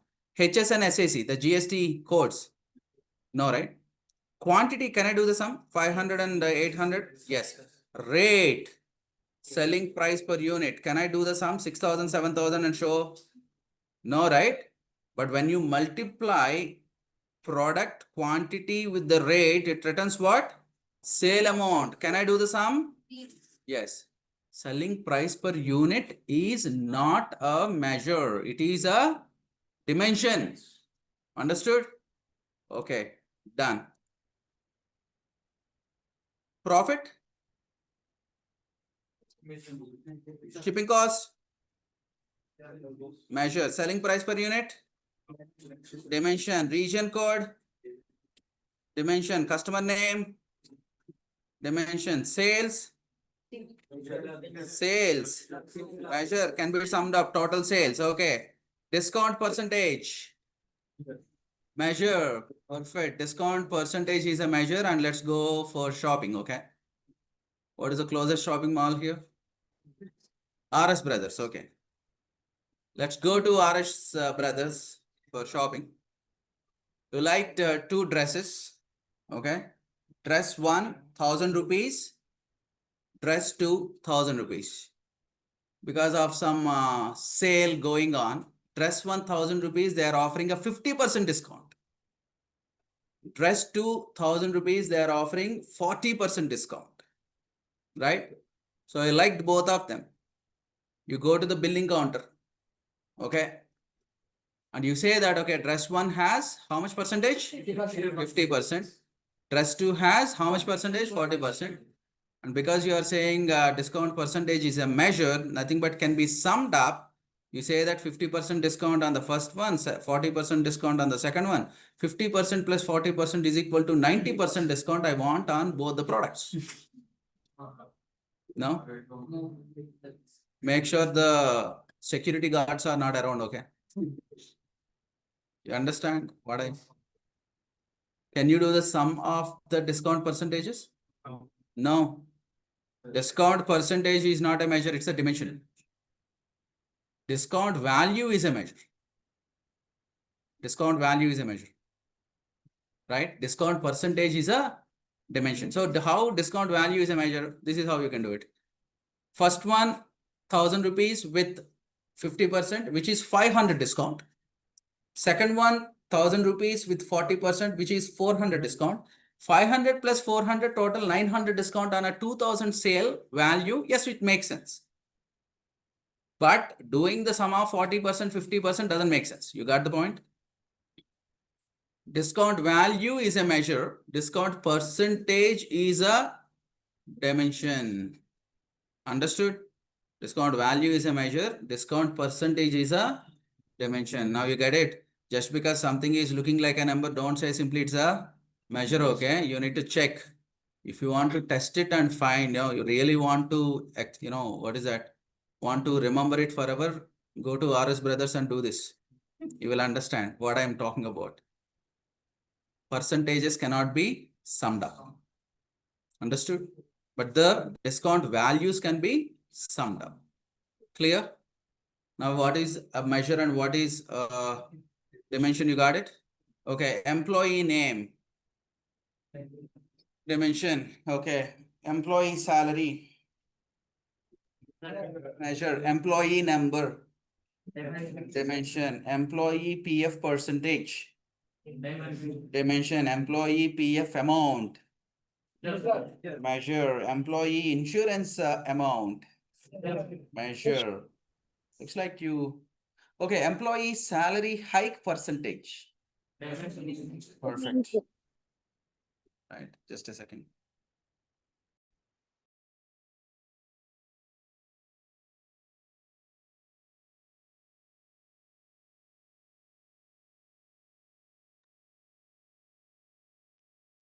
Okay.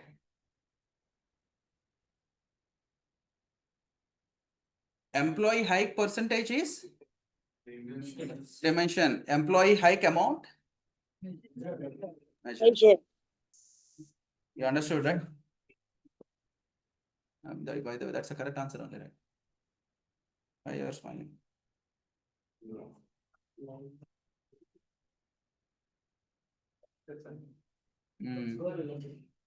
Usually there is something called network latency.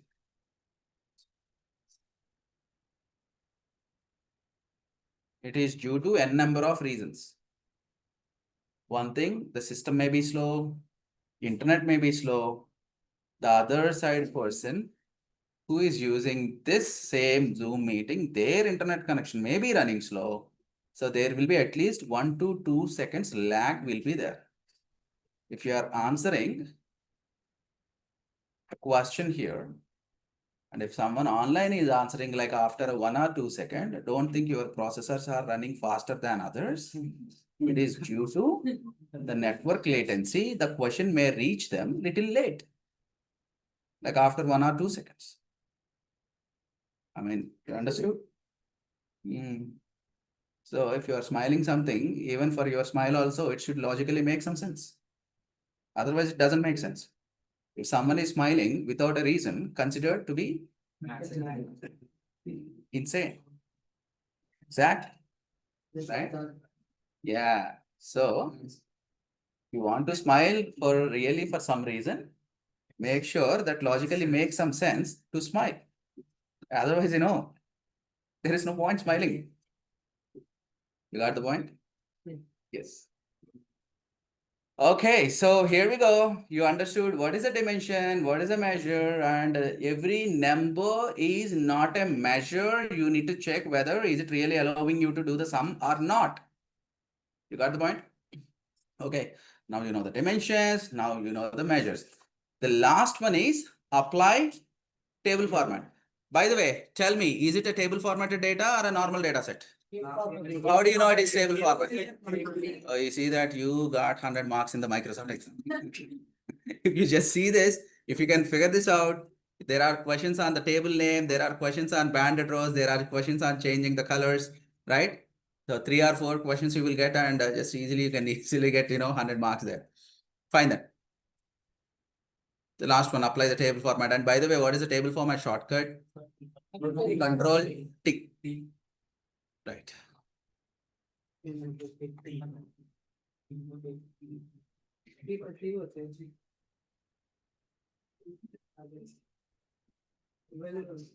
Okay. You know what? With this, you are ready to analyze any kind of a data. If you know what is the dimension, what is the measure, you can analyze, be it sales data, HR data, any scientific research data, banking data, insurance data, marketing data, what not. You can analyze any kind of data, right? I'll show you the first pivot table design now, okay? Step by step. And tomorrow, we'll design our dashboard. To design the pivot table, this is what you need to do. And I want you to practice this today. It's like very easy. If you want to design a pivot table, your business should tell you a requirement statement. Okay. Your business asks you a statement like this. We want to see profit by region. What is that they want to see? Profit by region. Right. Here we go. Profit by region is a statement. In order to summarize the data to show profit by region, there is a tool available called pivot table. What is the job of a pivot table? It is there to summarize the data. Okay, a few of you would have used it earlier, but today the way you see the pivot tables is going to be different. Okay, so how to create a pivot table? Very simple. You no need to select the data also. Just keep the cursor there. Don't select any range. Okay, select only one cell. Keep the cursor any place. Go to insert, and you want to create a pivot table. Automatically it selects the sales data, full table. You see that? It has selected the full table. Okay. and you want to create this pivot on a new sheet. Yes, we got the pivot on a new sheet, right? For our understanding purpose, let me just rename this as pivots. Done. This is the default layout of the pivot, and this is your field list. Okay, using this only we design the pivot, the field list. Sometimes the field list may be missing like this, closed. If you want to bring it back, just do a right click, show field list. Okay, show field list. Okay, here we go. If you want to design the pivot table, and what is your business asking for? Total profit by region. So you need to identify the two fields here in this statement. What are they? You have the profit and you have the region. First of all, let's talk about profit. Profit, what do you think? Is it a measure or a dimension? Measure. Perfect. Profit can be measured, right? And region, what do you think? Dimension. Excellent. Yes. So that's it. We understood the fields in the statement, and we also understood whether it is a a measure or a dimension, right? Okay, now let's take a look at the field list here. The field list is nothing but your column headers only: row ID, order date, order priority, sales. All of them I asked, right? Is it a measure? Is it a dimension? All those fields headers are there along with these 4 sections. Okay, filters, columns, rows, values. What are these 4 sections? Filters, columns, rows, values. The first 3, filters, columns, rows. First 3, filters, columns, rows. These 3 are meant for dimensions. Dimensions. The last one, values, is for measures. In our business statement, what is it they are asking for? Total profit by region, right? Profit, what do you think? Is it a measure or a dimension? Profit. It's a measure, right? So if it is a measure, profit is a measure, then where it should go, I already told you. It should go to the values, because measures are meant for the values, right? You just need to drag and drop, right? Just do a little bit of formatting there. I'll explain these steps later, okay? Done. Okay, what is the other one they wanted? Region, right? If I just slowly scroll down, do you see anything related to the region there? Excellent. You have the region code. So region code, is it a dimension or a measure? Dimension. I told you, right? The dimension can either go to rows like this, or columns like this, or filters like this. Any place you can keep it. But if you keep it in the filters, again, you will have to select which region, okay? But we prefer seeing the data in the rows like this, because we are like very much habituated to read the data vertically, right? So this is a vertical data set only, vertical summary only. So it's easy. But otherwise, you can also make it like horizontal summary like this. But we may not be finding comfortable reading the data like this, okay? We prefer it like this. Yes? You see that hardly takes any 5-6 seconds to design a view like this. Okay? First reporting requirement and analysis requirement from your company, you're like little excited, right? You created the pivot. You rush to your management boardroom, okay? You say that, boss, you asked me to create total profit by the region, right? Here we go. Take a look. This is one. Your management says, we are not happy. Why? Because they asked you to create total profit by region. But what you created, total profit by region code. They don't know what is it, region code 1, 2, 3, 4, 5. Then can you say that, okay, boss, no problem. Do one thing, one right. Go here, what is one? Central. Just see that way. That's okay. Can you say that? No, right? You should be able to show the region name inside the pivot table itself. So where you need to get that, you need to get that in the data itself. So the region should come here itself, right? You have a region code and you have all the region information here. What is that you do to get the region name here? You have a region code. The same region code is present here. And you want to get central there. One thing what you can do, you can manually type it. 1 is central, 3 is south, 5 is north, 4 is west, 1 is central. You can type it. How many times easily, you can do it? How many times? Just 8,400 times. Can you all type it and come tomorrow? No? Now you suggest me. What is the formula that you want to use to fetch the name of the region with the help of the region code? You know this. There is a common value using which you can fetch the data. What is that formula? Match. Match returns what? Are you looking for the position or are you looking for the name of the region? Using the employee ID, how we manage to fetch the employee name? Using the employee ID, how we got the employee name? Which formula? Using the employee ID, how we fetch the employee name, employee designation, employee net salary, employee basic salary. How did we get that? Using the employee ID, how did we get the corresponding details of the employee? Name of the employee, designation of the employee. How did we get this? Using VLOOKUP formula. Using VLOOKUP formula. Using VLOOKUP, right? Why you are confused? And I am giving you a very easy clue also. Using the employee ID, how we fetch all the information. Yesterday, what all did we do? Using the VLOOKUP only, right? We did that. Now you tell me, using the region code, how can I get the region name formula? VLOOKUP only. VLOOKUP.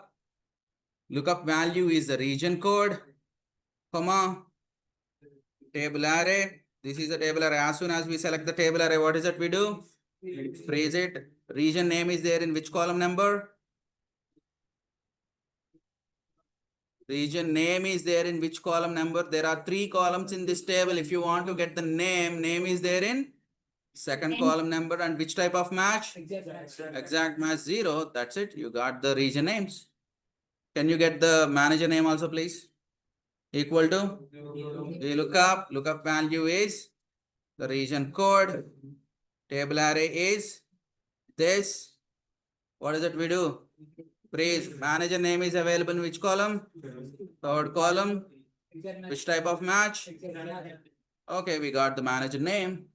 Okay, we want to get the month here and we want to get the year. Is there any formula that you know a 3-character month name like JANFEB using the order date? What is the formula? Text. Excellent. Text. With the text using this date, order date is there, right? I want to get MMM. What it returns? Month name. 10 is October. OCT it returns. You see that? Okay, can we get the year number? Same text formula with YYYY. What's wrong there? Only that's 0. Done. Okay. Now, what is it you need to do? Instead of the region code, remove it. You need to see it by the region name. Okay, what is the last column? It is showing here ship date, right? But hold on, ship date is here. Oh, okay. These 4 columns are not appearing in your pivot table. You see that the last column is showing only ship date. You know the reason? Not saving, you need to refresh this pivot table. So just now we have added those 4 columns, right? If you want to see those 4 columns, what is it you need to do? Right click, refresh. Then you will get those 4 columns, right? Okay. Your boss said your management said they are not happy with your performance, right? And you said, you showed what? Region code and the profit. They said no. But now what did you do? Using VLOOKUP, you are able to fetch the region name. You see that now you are more and more quite excited and you rush to the board management room and all. And there are like 4 or 5 management members sitting. And boss, you asked me to show the profit by region, right? Okay, here we go. Take a look at that. Here we go. This is your data. Right? And your management says, we are not happy. I'll tell you why. Why they are not happy. There is something went wrong, okay? Because of the way you presented this. They need to take a call, okay? What is that call? A very, very crucial call. Your business management today, they are going to take a very crucial call. You know what is it? They need to fire one regional manager. They need to lay off one regional manager. Okay? And they asked you, because you are the data analyst, you need to support them, right? Or can you say that, boss, it is unfair that you are going to terminate an employee and I can't submit the report? No, right? You need to do your job, right? And they asked you, okay, great, you are like analyzing the data, right? Okay, we want to see the profit by the region, okay? And they gave you a requirement. And I'll give you exactly 5 seconds to answer this. Okay, what is the requirement they gave? Find out which region has the least profit. Time started. 1, 2, 3, 4, 5. Perfect. Who is that? Who is the manager? Central manager? Chris. Chris, right? Hi, Chris. Let's keep it short and sweet email. You're fired. Okay, thanks. Your boss. That's it. Okay. Why did we terminate Chris? Because Chris has the least profit. Yeah, we don't need any low performing employee. Okay. Is it okay to send out an email like this? No. Why no? I mean, not okay. Can a company terminate an employee like this or not? No. No? Okay. What is it you expect? Hmm?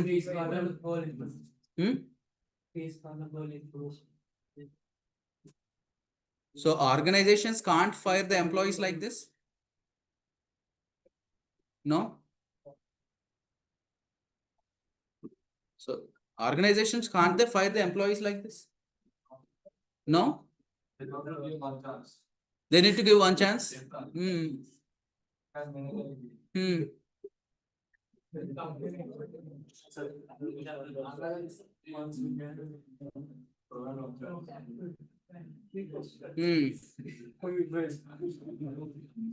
One chance you want?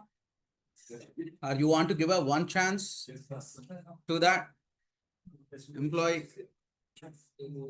Okay. Private organizations, you can't expect one chance or the second chance or third chance, okay? If they take a call, that's the final. There are scenarios. They go to office, the employees, they go out for a break. When they try to log in, swipe in, the door needs to open, right? If you swipe, then only the door gets open. And when they swipe it, it says that invalid ID card. They can't even go in. And meanwhile, they get a call from the HR saying that you've been fired and so sorry, and submit the ID card to the nearest security point. And your personal belongings will be handed over at the front desk. Go talk to the reception and they will hand over your personal belongings. Huh?